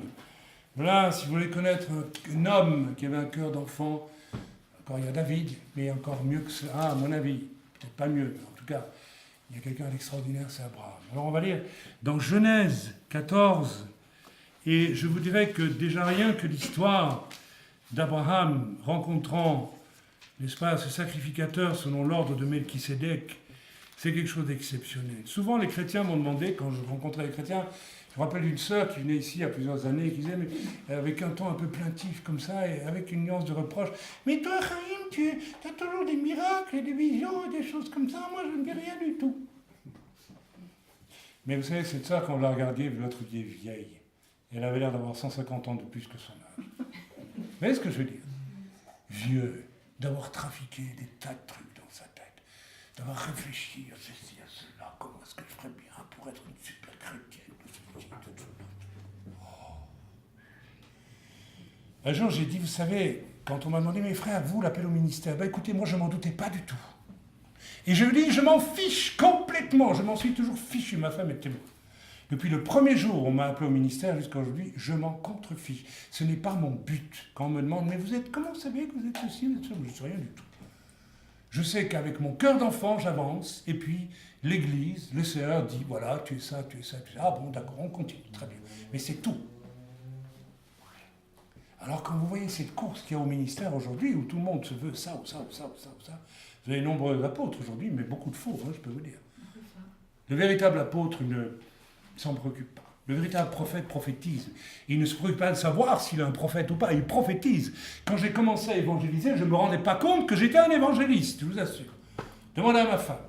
Mais je raffolais évangéliser. Qu'est-ce que vous voulez? J'étais fou d'évangélisation. J'évangélisais. Je ne pouvais pas faire autre chose qu'évangéliser. C'était plus fort que moi. Il fallait que je le fasse. Ça me donnait tellement de bonheur. Mon cœur jeune. Ah, j'évangélise. Alléluia, encore aujourd'hui. Ça, c'est formidable. Jamais j'ai pensé, pas une seconde. Vous croyez que David a pensé un instant qu'il serait roi d'Israël? Il n'y a jamais pensé. Pendant qu'il était roi, il s'en contrefichait. Il voulait la nuit louer le Seigneur et faire la volonté de Dieu. C'est tout ce qui l'intéressait. Après, on a dit, mais l'ère Israël, on chante, tout ça, c'est très bien, le roi d'Israël. Mais je suis sûr que si David revenait maintenant, il dirait à tous les Juifs, écoutez, vous exagérez. Hein. Moi, je n'y ai pas attaché l'importance que vous y attachez. Amen. C'est tellement important. Voilà un message à relâcher. Il y a un frère qui m'a écrit récemment, il dit, mais qui vous a établi, apôtre, vous? Je lui répondre, et qui vous a établi pour me poser des questions pareilles? C'est idiot, mais c'est d'une idiotie. Vous ne voulez pas me croire, vous ne voulez pas me reconnaître comme apôtre, mais qu'est-ce que vous voulez que ça me fasse? Je m'en contrefiche, mais complètement. Vous ne voulez pas accepter que j'ai pu être prophète? Mais je m'en fiche. Dites-le seulement, dites que je ne suis pas un apôtre. Je m'en fiche. Honnêtement, ça me fait rien. Vous ne m'enlevez rien. Dites que je n'ai pas un cœur d'enfant pour servir le Seigneur. Là, je me poserai des questions. Là, je me poserai des questions. Je me poserai réellement des questions. Je dirais, si c'est vrai, je vais faire attention. Mais comme vous connaissiez, pour ceci ou pour cela, je m'en contrefiche. Généralement, les gens qui cherchent à être connus sont des faux. Tout simplement. C'est aussi simple que ça. Il ne faut pas chercher. Donc, vous ne me questionnez jamais sur mon ministère. Ce n'est pas l'essentiel. Amen. Lisons Genèse 14, verset 1 à 20. Je vous promets que je vais essayer d'écourter, parce que vous devez avoir mal sur vos chaises. Or, il arriva du temps d'Amraphel, roi de Shinar, d'Arjok, roi de Lazare, et Kedorlaomer, roi des lames. Enfin, vous connaissez l'histoire. Je vais peut-être passer un peu plus loin. Donc, ils vont s'attaquer, tous ces rois. Notez juste en passant que nous avons un contexte qui ressemble fort au contexte actuel du Moyen-Orient. Il y avait des guerres partout. Ils se faisaient la guerre tous, ils s'entretuaient, des histoires. Et paf, voilà que ça tombe sur le neveu d'Abraham. Et Lot et Abraham vont aller aider son neveu. Et il va avoir la victoire. Ensuite, continuons la lecture. Donc, après le verset 14. Quand donc Abraham eut appris que son frère avait été emmené prisonnier, notez qu'il le note son frère ici. C'est beau, hein, donc c'est son neveu, son frère. Ça, c'est quelque chose que beaucoup de gens ne comprennent pas. Quand la guerre a commencé à Gaza, j'ai dit, Seigneur, laisse-moi rentrer en Israël. Pas seulement pour mes fils, mais pour tous nos jeunes. Je vous assure, tous nos jeunes, ce sont nos frères. Tous les parents qui ont perdu un enfant, je ne peux pas vous l'expliquer, c'est directement notre fraternité, c'est notre sang, c'est notre chair. C'est beau ça, magnifique. On n'a pas ça chez beaucoup de chrétiens non plus, c'est curieux. Mais bon, je ne vais pas faire une critique du christianisme ici. Le christianisme n'a pas l'alliance qu'Israël a. Israël a une alliance au Sinaï, qui fait que ce peuple est obligé d'être uni de toute façon. L'Église, c'est autre chose, c'est autre chose. Quand donc Abraham eut appris que son frère avait été emmené, etc., verset 15, et ayant partagé ses troupes, etc., voilà, donc, et le roi de Sodome s'en alla au-devant de lui, verset 17, comme il s'en retournait après la défaite de Kedorlaomer, et les rois qui étaient avec lui en la vallée de la plaine, qui est la vallée royale. Donc c'est probablement la vallée que l'on nomme aujourd'hui la mer morte. Melchisédek, soudain il apparaît comme ça, aussi, roi de Salem. Alors Salem, c'est un roi de paix, hein, et puis après Jérusalem va s'appeler Jérusalem, il n'y a pas de hasard bien sûr, je ne vais pas m'étaler sur ces choses, vous les connaissez. Fit apporter du pain et du vin, or il était sacrificateur du Dieu fort, souverain, et il le bénit en disant, béni soit Abraham par le Dieu fort, souverain, possesseur des cieux et de la terre, et loué soit le Dieu fort, souverain qui a livré tes ennemis entre tes mains, et Abraham lui donna la dîme de tout. Juste entre parenthèses, pourquoi est-ce que le Dieu fort vient bénir Abraham à ce moment-là? Parce qu'Abraham est allé au secours de son frère. Parce qu'Abraham a honoré ce commandement de l'unité, de l'amour que nous devons. Et moi je dis que l'Église aujourd'hui, elle a un frère aîné qui s'appelle Israël. Et si tu ne voles pas au secours d'Israël, le Seigneur ne va pas mettre sa main sur toi. Alors, vous pouvez contester ce point de vue si vous voulez, c'est votre droit, je vous laisse toute liberté. Mais moi, il me semble, quand je lis la parole de Dieu, quand même, Et je pense que lorsque le Seigneur dit dans l'Écriture, je ne sais plus dans quel évangile, mais que quand il reviendra, il mettra les boucs d'un côté et les brebis de l'autre, je pense que, voilà, nous savons très bien sur quelle base, sur quels critères le Seigneur le fera. Alors à chacun de prendre sa décision. Et loué soit le Dieu fort, souverain, qui a livré tes ennemis entre tes mains. Et Abraham lui donna la dîme de tout. Et le roi de Sodome dit à Abraham, donne-moi les personnes et prends les biens pour toi, etc., etc. Amen. Nous connaissons tous ce passage. Contexte, première chose à dire, c'est un contexte tout à fait similaire au nôtre aujourd'hui, un contexte de guerre générale au Moyen-Orient. Abraham est déjà ainsi un type du peuple de Dieu, mis à part pour l'Éternel et par l'Éternel, et qui pourtant va être mêlé à cette grande guerre qui vient au Moyen-Orient. Abraham est un type de ce qui va arriver à Israël ici. Je parle de la situation géopolitique. Idem pour Israël qui est mis à part, et pour l'Église qui veut accompagner Israël, puisque issu d'Israël, et qui est mise à part. Je crois qu'il y a une mise à part aujourd'hui qui se fait dans l'Église. Quand nous avons commencé, mon épouse, sur un ordre de Dieu, à faire Shabbat il y a 20 ans d'ici, alors que j'étais pasteur, pyramidal, qu'on faisait notre culte du dimanche, et puis que Dieu m'a dit un vendredi soir, Rahim, fais Shabbat. Je dis quoi, Seigneur? Moi je dois faire Shabbat. Vous savez, ce jour-là, ce que j'ai fait, j'ai obéi le commandement de Dieu qui dit, si vous ne devenez comme des enfants, vous allez dire, oui, mais tu as pris des risques, parce que toute l'Église faisait le culte le dimanche. Oui, mais quand j'ai bien étudié l'Écriture à fond, depuis, je me suis rendu compte qu'il n'y a jamais eu de dimanche proclamé par le Seigneur dans l'Écriture.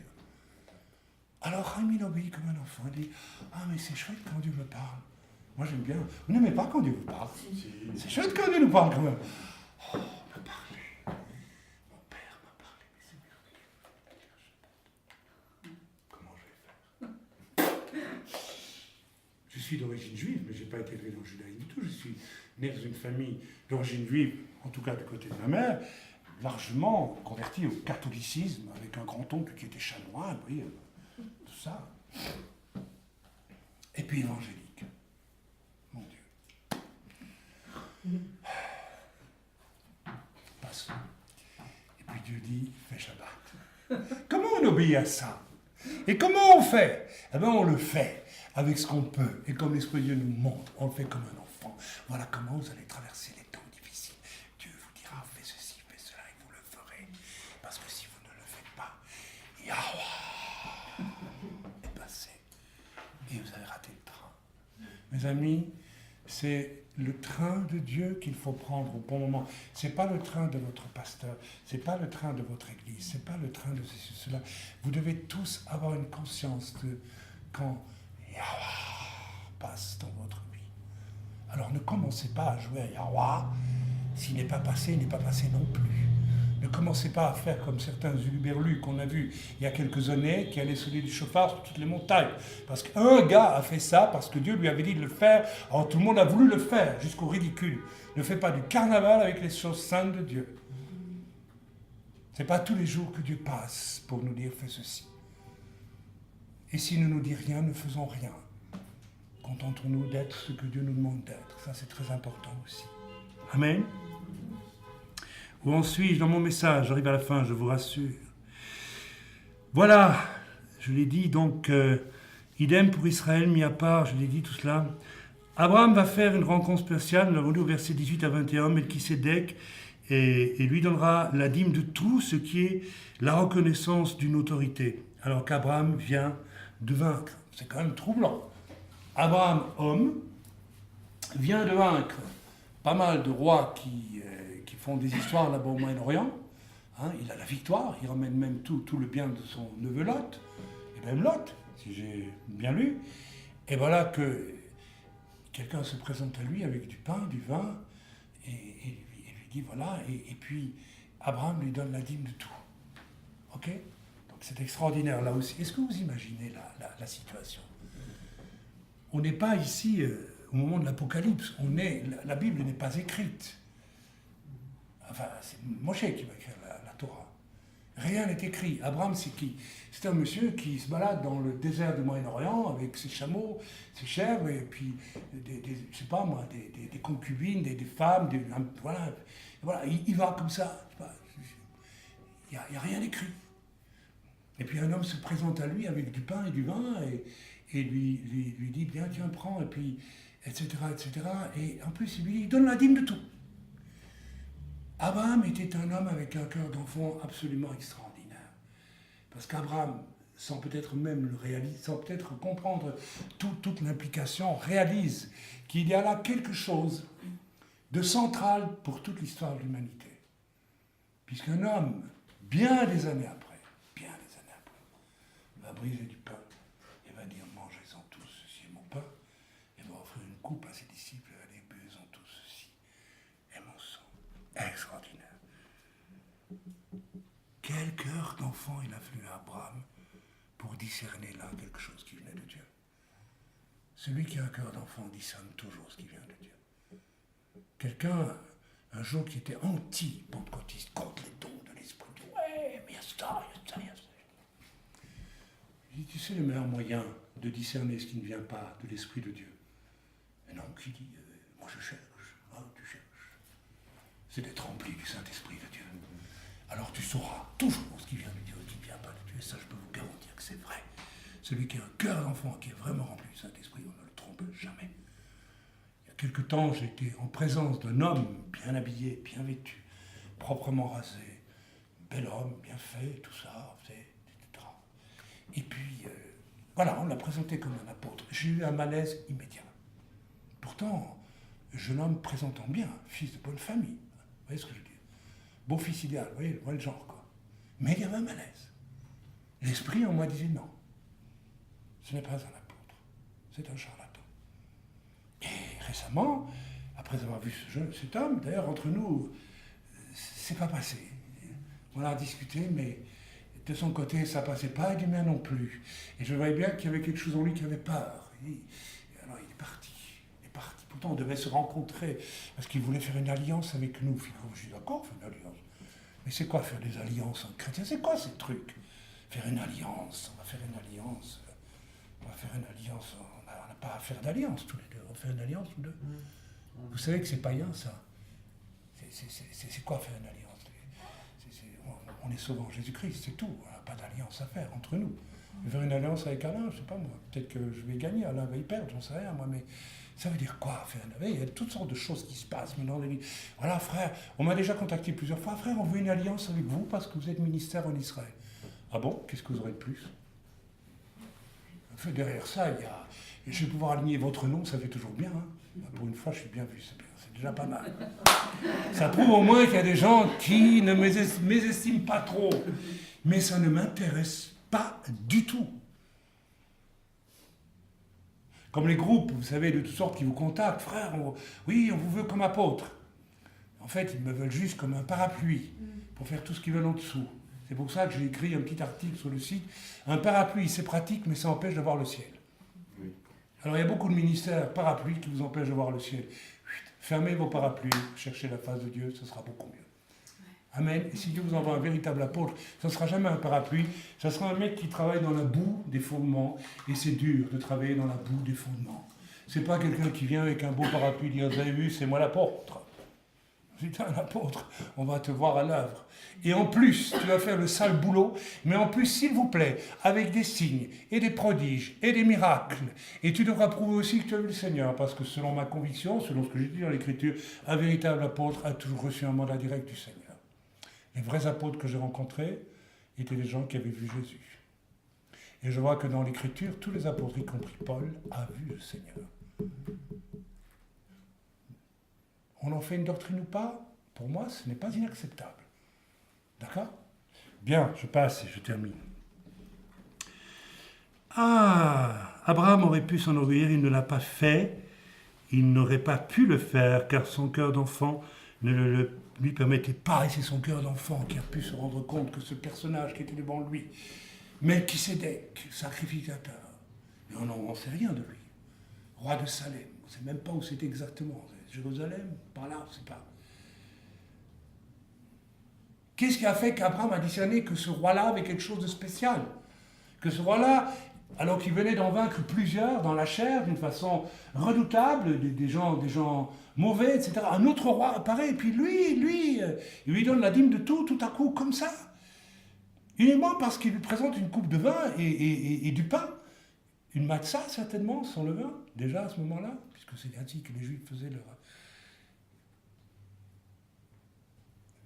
Qu'est-ce qui a fait qu'Abraham a pu discerner qu'il y avait là quelque chose, il y avait là un message tellement fort? Qu'est-ce qui va faire que Abraham va répondre oui à Dieu quand Dieu va lui dire ton fils unique, alors que je t'ai promis une descendance aussi nombreuse que les étoiles du ciel, tu vas me le sacrifier? Qu'est-ce qui va faire qu'Abraham va dire oui, je vais le faire? Son cœur d'enfant. Assez fou que pour se dire si je le tue, Dieu m'en rendra un autre, je ne sais pas comment on va faire, mais puisque Dieu m'a dit de le faire, je le fais. Ça va jusque-là. Ceux qui inscrivent prophétiquement des choses essentielles dans l'histoire de l'humanité sont des hommes et des femmes avec un cœur d'enfant, et pas des grands penseurs. Je ne dis pas qu'il faut être idiot, je n'ai pas dit ça, mais vous voyez ce que je veux dire. On continue, on avance. C'est un type en même temps, ici, donc Melchisédek, c'est ce qu'on peut appeler une théophanie, c'est-à-dire une apparition de Yeshua avant l'heure de sa venue. Et c'est probablement Jésus lui-même qui apparaît en tant que roi de Salem à Abraham. Yeshua qui à Pessah va proposer à nouveau pain et vin de la délivrance absolue à son peuple. Extraordinaire.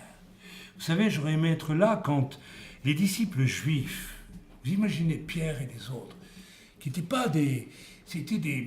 C'était quoi? C'était des juifs qui suivaient le mieux possible, n'est-ce pas, tout ce qu'ils pouvaient à la synagogue. C'était pas des grands inspirés, aucun. Pierre est pêché tout nu dans le lac de Galilée des poissons, et puis vous savez, c'est un camionneur. Alors Jésus, arrête tes histoires, tu exagères là. Moi je vais te dire, j'ai du bon sens, parce que là tu vas trop loin, Jésus. Arrière de moi, Satan. Oui, c'était pas quelqu'un de... Vous imaginez tous ces gens-là, ces 12 disciples réunis à Pessah, notre fameux Pessah que nous allons vivre bientôt, et où nous invitons pour la première année des gens extérieurs à l'heure. Parce que Pessah, c'est quelque chose de spécial, très spécial. Ces disciples réunis pour Pessah, et nous connaissons le repas de Pessah.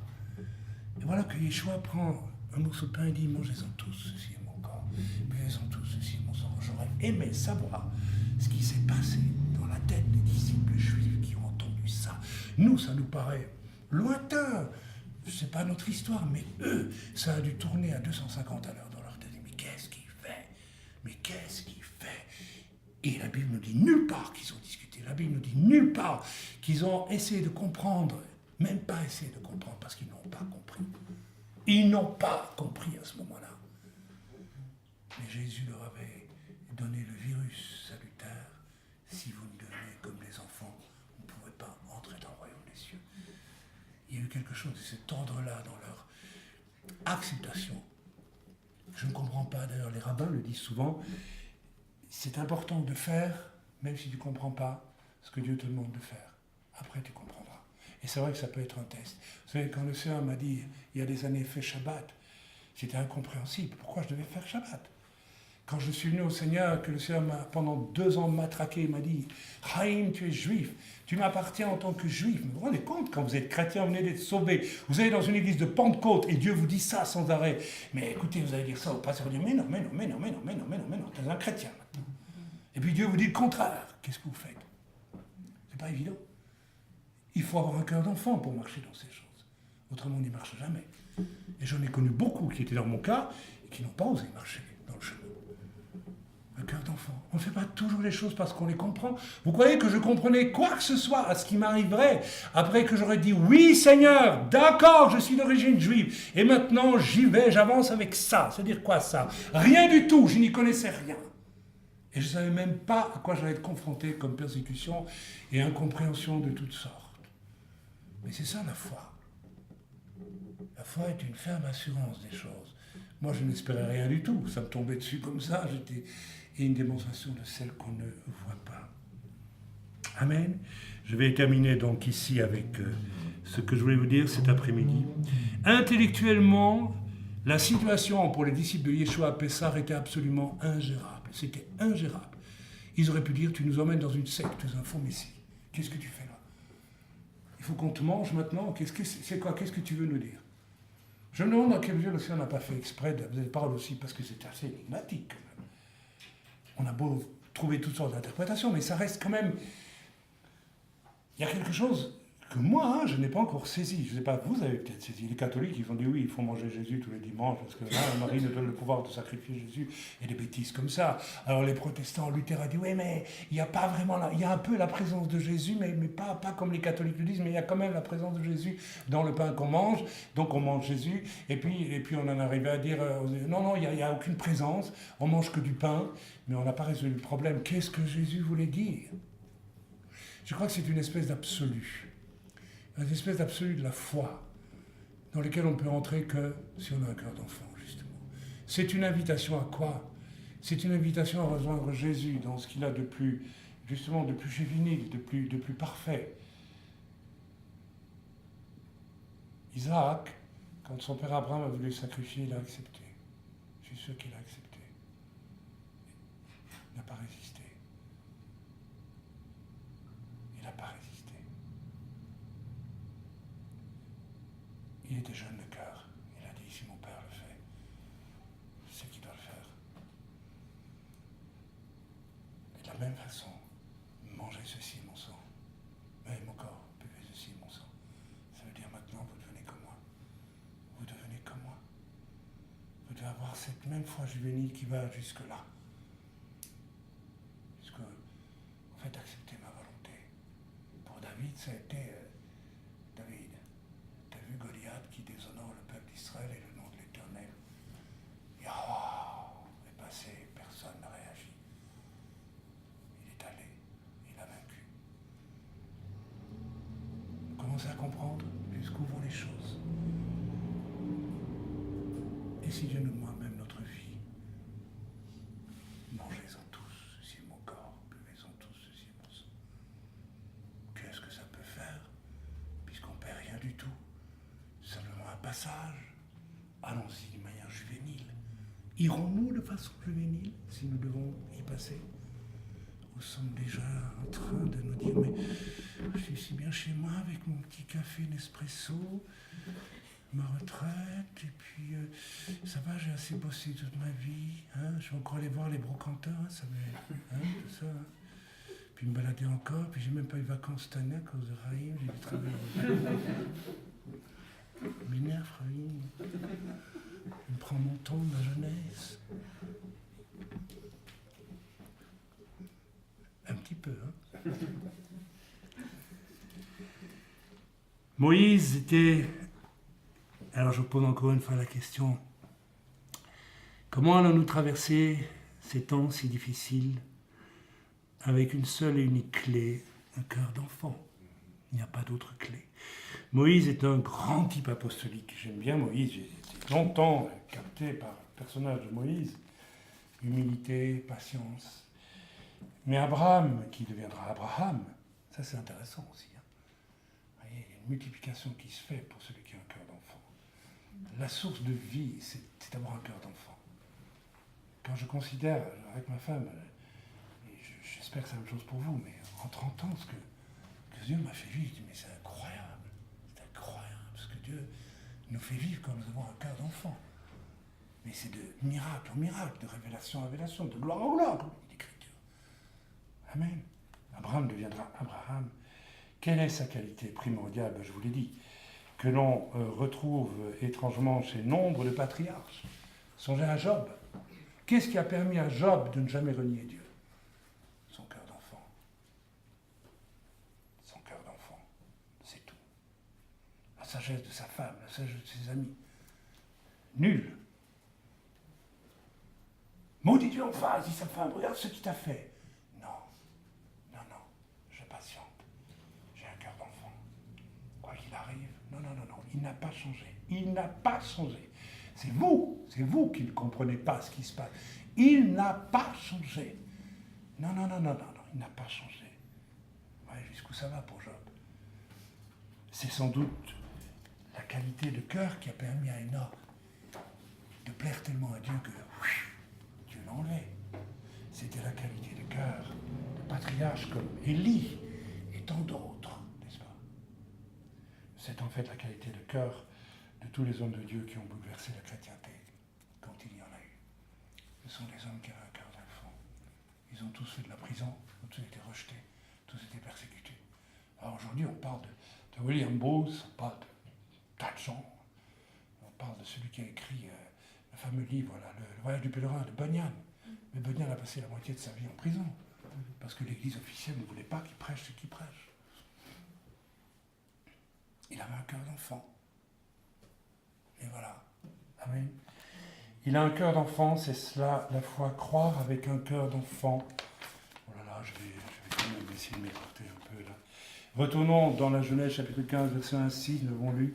Réalisons-nous la promesse faite par Dieu à un nomade sans enfant, je l'ai dit, et concernant cette promesse qui sera ensuite éprouvée, donc en Genèse chapitre 15, verset 1 à 6, si j'ai bon souvenir, le Seigneur fait une promesse à Abraham qu'il aura une descendance aussi nombreuse que le nombre d'étoiles dans le ciel. Vous auriez cru ça, vous, si Dieu venait vous dire, ou quelqu'un venait vous dire, tu vas avoir des enfants aussi nombreux que le cosmos, non seulement les étoiles que tu vois et toutes celles que tu ne vois pas par derrière. Non, vous ne l'auriez pas cru. Non, tu exagères, Dieu. Lui, il l'a cru. Encore une fois, un cœur d'enfant. Là, j'aimerais vous titiller un petit peu. Qu'est-ce que vous croyez? Qu'est-ce que vous croyez? Vous croyez ce que vous désirez très souvent, voir s'accomplir, parce que ça vous convient. Mais croire l'extraordinaire que Dieu a préparé pour vous. Alors frères et sœurs, moi j'aimerais vraiment vous interpeller là, c'est très important. Quel Dieu avez-vous rencontré? Moi, le Dieu que j'ai rencontré dans ma chambre, dès ma conversion, est un Dieu illimité, d'une puissance illimitée, qui m'a dit, laisse-moi faire, je te conduirai et tu verras ma gloire. Mais ce n'est pas la gloire de Perlimpinpin qu'on nous annonce par des traités dans la rue, et Paris va brûler ce week-end, et puis Paris n'a jamais brûlé, vous voyez ce que je veux dire? Amen. Est-ce que nous réalisons quelle promesse faite par Dieu à un nomade sans enfant, Abraham, et comment cette promesse sera ensuite éprouvée par la demande que fait l'Éternel de sacrifier son fils Isaac, alors que Dieu lui a promis une descendance aussi nombreuse que celle des étoiles du ciel? Ça serait tout le nombre des étoiles du ciel. Et à travers tout ça, Abraham a marché avec un cœur d'enfant. Malgré que tout semblait contradictoire, malgré que tout semblait... Et je vais vous annoncer une chose, si vous savez vraiment le Seigneur, vous arriverez toujours à un moment où les choses vous sembleront bouchées, contradictoires, en contradiction avec ce que vous croyez être les promesses de Dieu. Eh bien, c'est justement là. Alors retenez ça les jeunes, parce que ça vous arrivera. Celui qui n'arrive jamais dans les impasses, alors qu'il croit marcher dans la volonté de Dieu, c'est qu'il ne marche pas dans la volonté de Dieu, parce que ces impasses, elles viendront devant vous. Et si vous marchez par la foi, malgré les apparences, vous verrez que Dieu se sert de cette impasse apparente, justement pour provoquer sa gloire. Mais il faut marcher, là où tout semble être décourageant. Vous imaginez Abraham? Il attend presque, il a quel âge là? Il a 100 ans presque, quand il a un enfant, que Dieu lui a promis, tu auras des enfants, waouh, tu en auras beaucoup, des millions. Parce que si on creuse maintenant l'Écriture pour voir qui sont ces enfants, c'est pas seulement les chrétiens qui viennent à Yeshua, c'est les tribus perdues, c'est bien d'autres personnes. Amen, descendants d'Abraham. Et puis Dieu lui en donne un. Et en plus Dieu lui dit, je vais te le reprendre. Et Abraham, il y va, il marche. Amen. Et en plus Abraham, la promesse qui lui a été faite d'avoir des millions de descendants, il ne l'a pas vue. Il y a cru, mais il ne l'a pas vue. Est-ce que nous sommes de ceux qui sont capables aussi d'avoir un cœur d'enfant pour marcher sans nécessairement voir avant notre mort les choses? Peut-être que si je venais à mourir demain ou après-demain, il se passerait des choses extraordinaires. Après moi, tant mieux. Mais je ne les verrai pas. Amen. Souvent, on lutte pour certaines choses et puis on n'en voit pas les fruits directement. Là, on est absolument en opposition avec tout un fonctionnement de certains super ministères aujourd'hui. Il faut voir les fruits tout de suite. Alors donnez beaucoup d'argent, puis Dieu vous le rendra. Vous voyez le genre de truc, là, instantané, là, le fast-food. Et puis le ministère à succès, il faut que ça marche tout de suite. Les dons spirituels, on ne sait même plus s'ils sont vrais ou s'ils sont faux, mais en tout cas, il faut les utiliser, il faut du résultat tout de suite. Qui se contracte encore aujourd'hui à 15 personnes, comme on le fait ici, pendant 10 ans, 15 ans, pour les faire entrer, comme un bon berger, dans la bergerie? Voilà la réponse. Comment Abraham a-t-il fait pour croire une chose pareille dans sa solitude de nomade, quelque part au Moyen-Orient? La réponse n'est ni dans le pourquoi, ni dans le comment, mais dans il l'a cru avec un cœur d'enfant, avec quelque chose d'unique, de confiant qui est d'un cœur d'enfant. Notre temps chrétien est un temps de tape à l'œil, je viens de vous le dire, de mise en scène, de méga ministères, de méga communicateurs, de méga church. Vous savez, on voit aux États-Unis un super ministère monter au firmament tous les ans à peu près, avec évidemment toujours une grande onction très spéciale, très particulière. Et puis quelques temps après, on apprend qu'il y a des scandales, on apprend que voilà, c'était pas vrai, c'était de la blague, on divorce, etc., etc. Ce que Dieu nous dit, c'est que tout cela va s'effondrer et que c'est notre foi avec un cœur d'enfant qui non seulement nous donnera la victoire, mais nous donnera aussi la faveur de Dieu, dont la suprême expression sera de régner avec lui. Amen. Un cœur d'enfant. Je termine, mais qu'est-ce que c'est finalement qu'un cœur d'enfant? Je crois que c'est une forme de la foi qui relève d'un absolu de foi. Je ne sais pas si vous me suivez. C'est un absolu de la foi. C'est une foi indiscutable. Une foi que l'on a au fond du cœur et qui nous fait sourire, dit « Rien ne pourra me l'enlever, ça. » Vous l'avez, cette foi-là? Vous avez cette foi ou vous ne l'avez pas? Si vous n'avez pas, c'est peut-être que vous êtes encore rebelle à Dieu. Ou que vous vivez dans l'incrédulité, ou peut-être que simplement Dieu n'a pas encore brisé votre orgueil. Vous savez, je suis persuadé qu'Abraham devait être un homme de grande humilité, mais la vraie humilité. Pas l'humilité qu'on joue. Vous savez, je suis humble de cœur. Vous voyez ce que je veux dire? Avec une mine jusque par terre. Je connais un pasteur comme ça. Et puis, au bout d'un temps, après l'avoir examiné, j'ai réalisé, mais je dis, tu es un sacré orgueilleux, toi. Il y avait un orgueil incroyable, camouflé. Il y avait une apparence d'humilité. La vraie humilité, c'est celle du roi David. Il a eu avec ses petits fromages, attendez, avec ses petits fromages, là, pour donner des petits fromages à ses frères, qui sont des grands guerriers d'Israël. Il faut déjà une sacrée humilité pour faire ça. Bonjour les frères, je vais prendre des fromages de la part de papa. Excusez-moi, je ne vous dérange pas trop. Qu'est-ce que tu veux faire, David? Tu viens? Oh, nous, on est... Hein? C'est ce que je veux dire. C'est comme le grand blanc chez Gad Elmaleh, vous savez, le blond. Hein? Mais il a déjà fallu une humilité incroyable à David pour faire ce qu'il a fait. De même, quand le prophète va venir pour chercher un futur roi d'Israël dans la famille, il n'est même pas convoqué, il est là, loin dans la montagne, avec les troupeaux. Puis c'est ses grands frères qui passent en premier, l'un après l'autre. Quelle humilité! Quand on est venu le chercher, il aurait pu faire comme la femme d'un certain roi, dont on parle lors de la fête de Pourim, à qui le roi a dit « Allez chercher ma femme pour qu'elle vienne se présenter. » Il dit « Non, mais ça va pas, non, il me prend pour qui? Elle n'est pas venue, ça lui coûtait cher. Hein. » Mais quand on était allé trouver David et qu'on lui a dit « Dis donc, David, à la limite, on ne sait plus trop, mais l'Éternel ne veut d'aucun de tes frères, peut-être que c'est toi. On va voir, hein? Viens toujours, allez, viens voir. Certainement pas toi, mais ma foi, il faut bien épuiser tout le stock. Hein, alors viens, c'est le dernier de la bande. Alors il est venu, le petit David. Lui, il a dit, ah, c'est lui. Mais il aurait pu louper son appel. Il aurait pu louper son appel. Une des raisons pour laquelle je vais vous le dire, certains d'entre vous, vous rappez votre appel. C'est votre orgueil. C'est votre orgueil, c'est votre fierté, c'est votre dureté de cœur. C'est ça qui vous fait rater votre appel. Vous avez tous un appel. On a tous un appel. L'un pour une chose, l'autre pour une autre.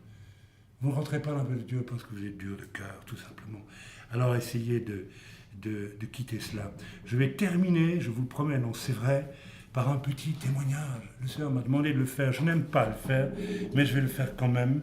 Permettez-le-moi. Peut-on avoir la foi en tout temps? Peut-on avoir la foi? Est-ce qu'un non-converti, apparemment, quelqu'un qui n'a pas accepté Yeshua, peut avoir la foi? Vous me direz normalement non. Eh bien, moi, je vous dis que oui. Absolument, on peut avoir la foi. Je vous donne un exemple. L'Écriture dit, la foi vient de quoi? De ce que l'on entend.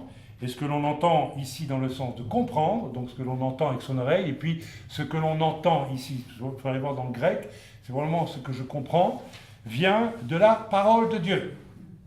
Donc, ici, il y a un plaidoyer pour la parole de Dieu. Mémoriser les versets bibliques, et je m'en veux, hier je m'en suis voulu, parce que je ne sais plus, j'ai été fatigué peut-être, j'en sais rien. Et puis j'ai parlé avec quelqu'un pour aller faire une course, je ne sais plus où on est allé, j'ai oublié. Et puis le Seigneur m'a dit, mais pourquoi tu ne lui dis pas que Dieu vous bénisse? Avant, tu le disais toujours. Et c'est vrai, on devrait dire ces choses, que Dieu vous bénisse. C'est biblique de dire, bénissez vos ennemis, ce sont nos ennemis, c'est les païens, donc il faut les bénir. Et ce matin, en préparant ce message sur la foi, le Seigneur m'a rappelé, mais tu sais que la parole de Dieu a été semée dans ta vie quand tu avais 12 ans. Sur moi, oui, oui. Dans ma jeunesse, il y a deux choses qui m'ont marqué. J'avais 4 ans, j'ai vu ma mère prier dans la cathédrale de Lüdenscheid en Allemagne, puisque la cathédrale était réquisitionnée pour l'armée belge, et avec tous les officiers, leurs familles, les soldats, on allait, n'est-ce pas, une fois par mois, je pense, à la cathédrale, parce que les troupes belges d'occupation n'avaient pas d'église.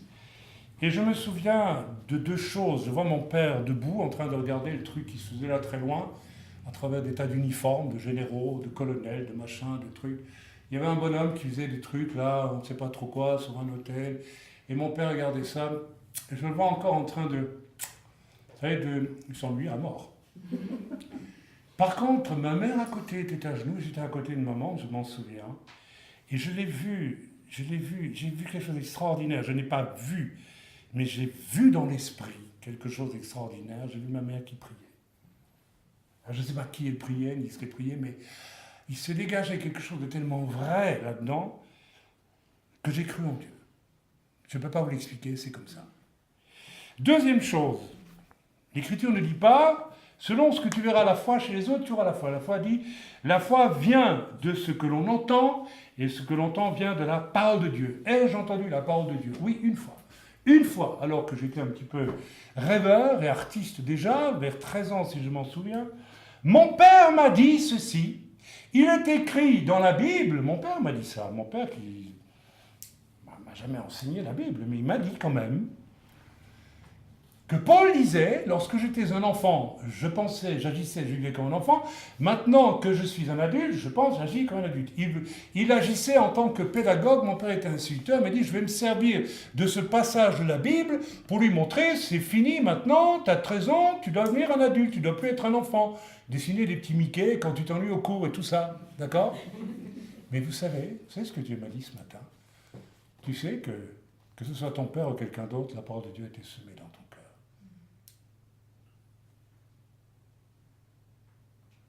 Vous connaîtrez la vérité vous affranchira. Quoi, ce verset-là? Oui, tous les versets, n'importe lequel.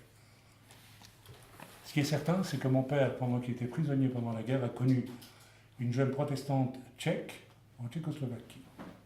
Et que je suis persuadé qu'elle lui a parlé de la Bible. Vous voyez? La parole de Dieu.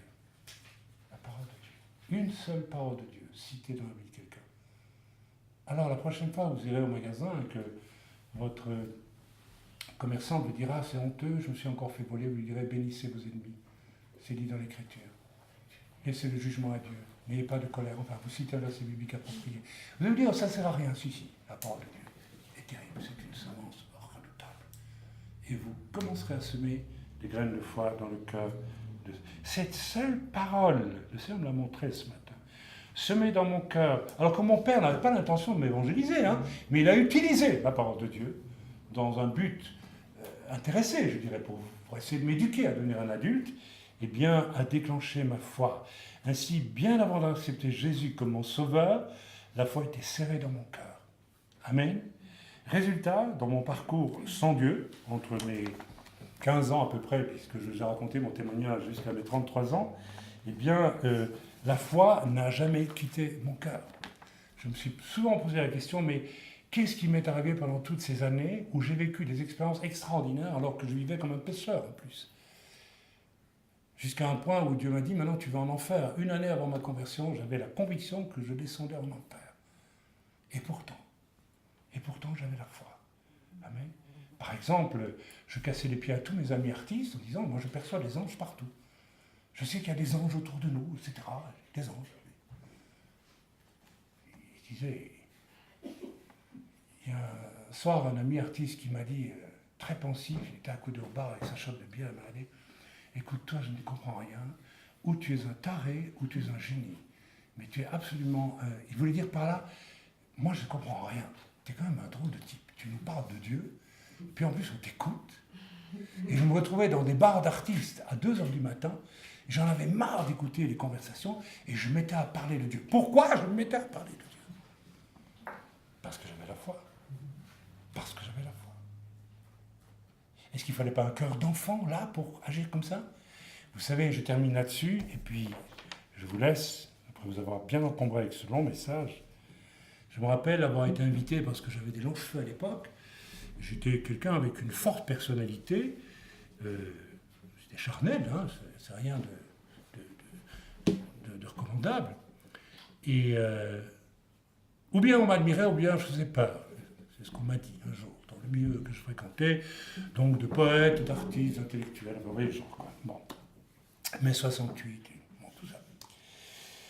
Et un jour, deux des pontes de l'ultra-gauche liégeoise en Belgique me donnent rendez-vous dans un bar de l'ultra-gauche, dans une cave sinistre où tout ce qu'il y avait de gauchiste se retrouvait. Et ils me disent, voilà, je comprends qu'ils ont repéré chez moi un élément possiblement intéressant comme anarchiste, extrémiste de gauche. Voilà. Seulement, je n'étais pas un anarchiste de gauche, j'étais un anarchiste de droite dans mes convictions. J'étais anarchiste, mais pas de gauche. J'étais anarchiste qui croit en Dieu. Ça, c'est rare, un anarchiste qui croit en Dieu, mais il y en a quand même. Alors, on s'est dit que là, on va faire une bande recrue, etc. J'avais été même approché par des gens qui me disaient, tu sais, si tu veux être mis en rapport avec la bande Abadère, ça a été jusque-là, hein. On peut te donner des filons et puis des armes, on peut t'en trouver. Hein. Ça a été très très loin, tout ça. Je n'ai jamais fait partie de la bande Abadère, Dieu me préserve, et je n'ai jamais voulu avoir d'armes parce que dans mon cœur était inscrit, tu le tueras point, c'était très clair pour moi.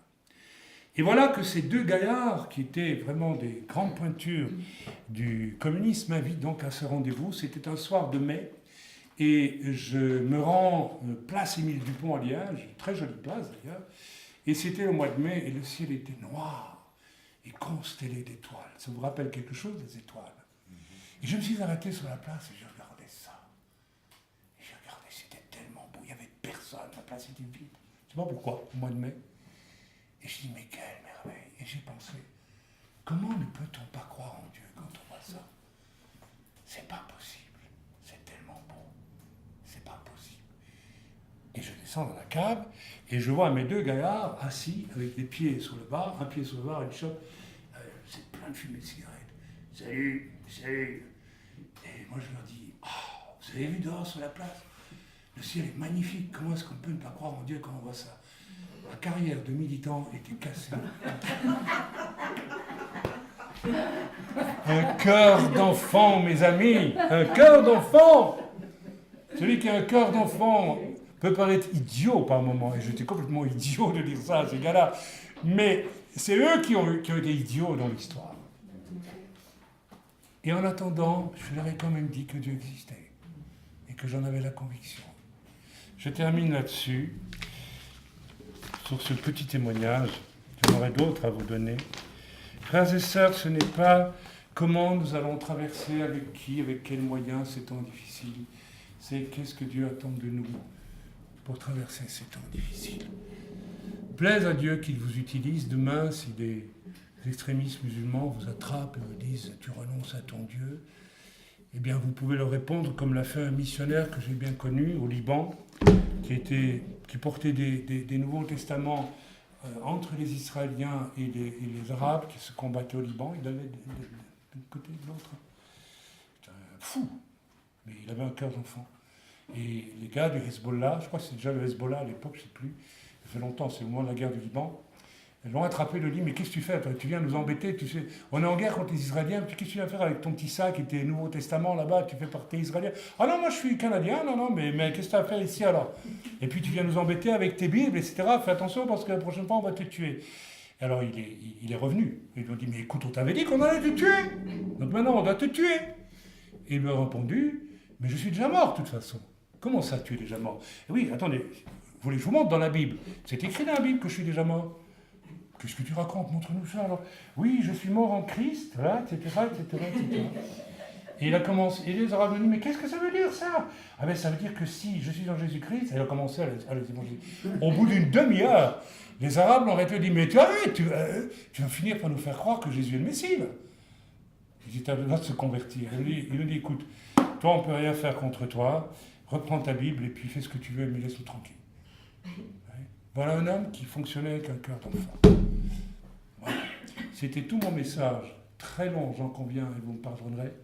Frères et sœurs, nous ne traverserons pas la période qui vient sans être des fous de Dieu, sans être des hommes et des femmes remplis de cette humilité, de cette douceur qui fait que nous avons un cœur d'enfant. Et je vous en supplie maintenant, si vous résistez à Dieu en quoi que ce soit, arrêtez, s'il vous plaît. Là où Dieu vous dit de vous réformer, arrêtez de faire les mauvaises têtes. Laissez-vous transformer. Celui qui vous le dit a le droit de vous le dire parce que lorsque je suis venu au Seigneur, j'étais un homme de théâtre, j'avais réussi dans ma profession, je peux vous le dire, et Dieu m'a dit d'incendier tout. Et j'ai tout incendié. J'ai laissé Dieu tout incendier au lance-flamme. Tout détruit. Tout. Parce que de toute façon, c'était des denrées périssables. Alors arrêtez d'empêcher Dieu de détruire ce qu'il doit détruire dans votre vie. Je terminerai avec cette parole que j'ai relâchée de manière humoristique il y a déjà 2-3 ans parmi vous. Cessons d'être des boulets qu'on tire, c'est-à-dire des boulets attachés aux pieds des autres et qu'on va tirer, vous voyez ce que je veux dire? Mais devenons plutôt des boulets qu'on tire devant soi, vous voyez, des boulets qu'un canon tire. En d'autres mots, cessons d'être encombrants pour le Seigneur et devenons utiles pour son royaume. Et pour ça, il n'y a qu'un verset clé à retenir. Si vous ne devenez pas comme des enfants, vous n'entrerez pas dans le royaume des cieux. Jésus revient avec ce cœur juvénile, grande autorité, mais juvénile. Vous savez, quand je suis allé au ciel, j'ai eu ce privilège il y a des années, alors que j'étais vieux, détruit, souffrant, humilié, et j'ai rencontré le Seigneur au ciel, et j'ai vu quelqu'un de jeune, d'une extraordinaire jeunesse. On dit que la jeunesse est belle, mais c'est vrai, mais Jésus est beau. Et il a une jeunesse que je ne peux pas vous expliquer, je ne peux pas vous décrire, mais c'est extraordinaire. C'est extraordinaire. La vie éternelle, on ne sera pas vieux avec des rides. On sera tous bons. Encore, il faut y arriver. Et vous pouvez commencer dès aujourd'hui. Devenez des enfants et les choses s'accompliront. Que Dieu soit béni, que Dieu soit loué. Amen. Amen.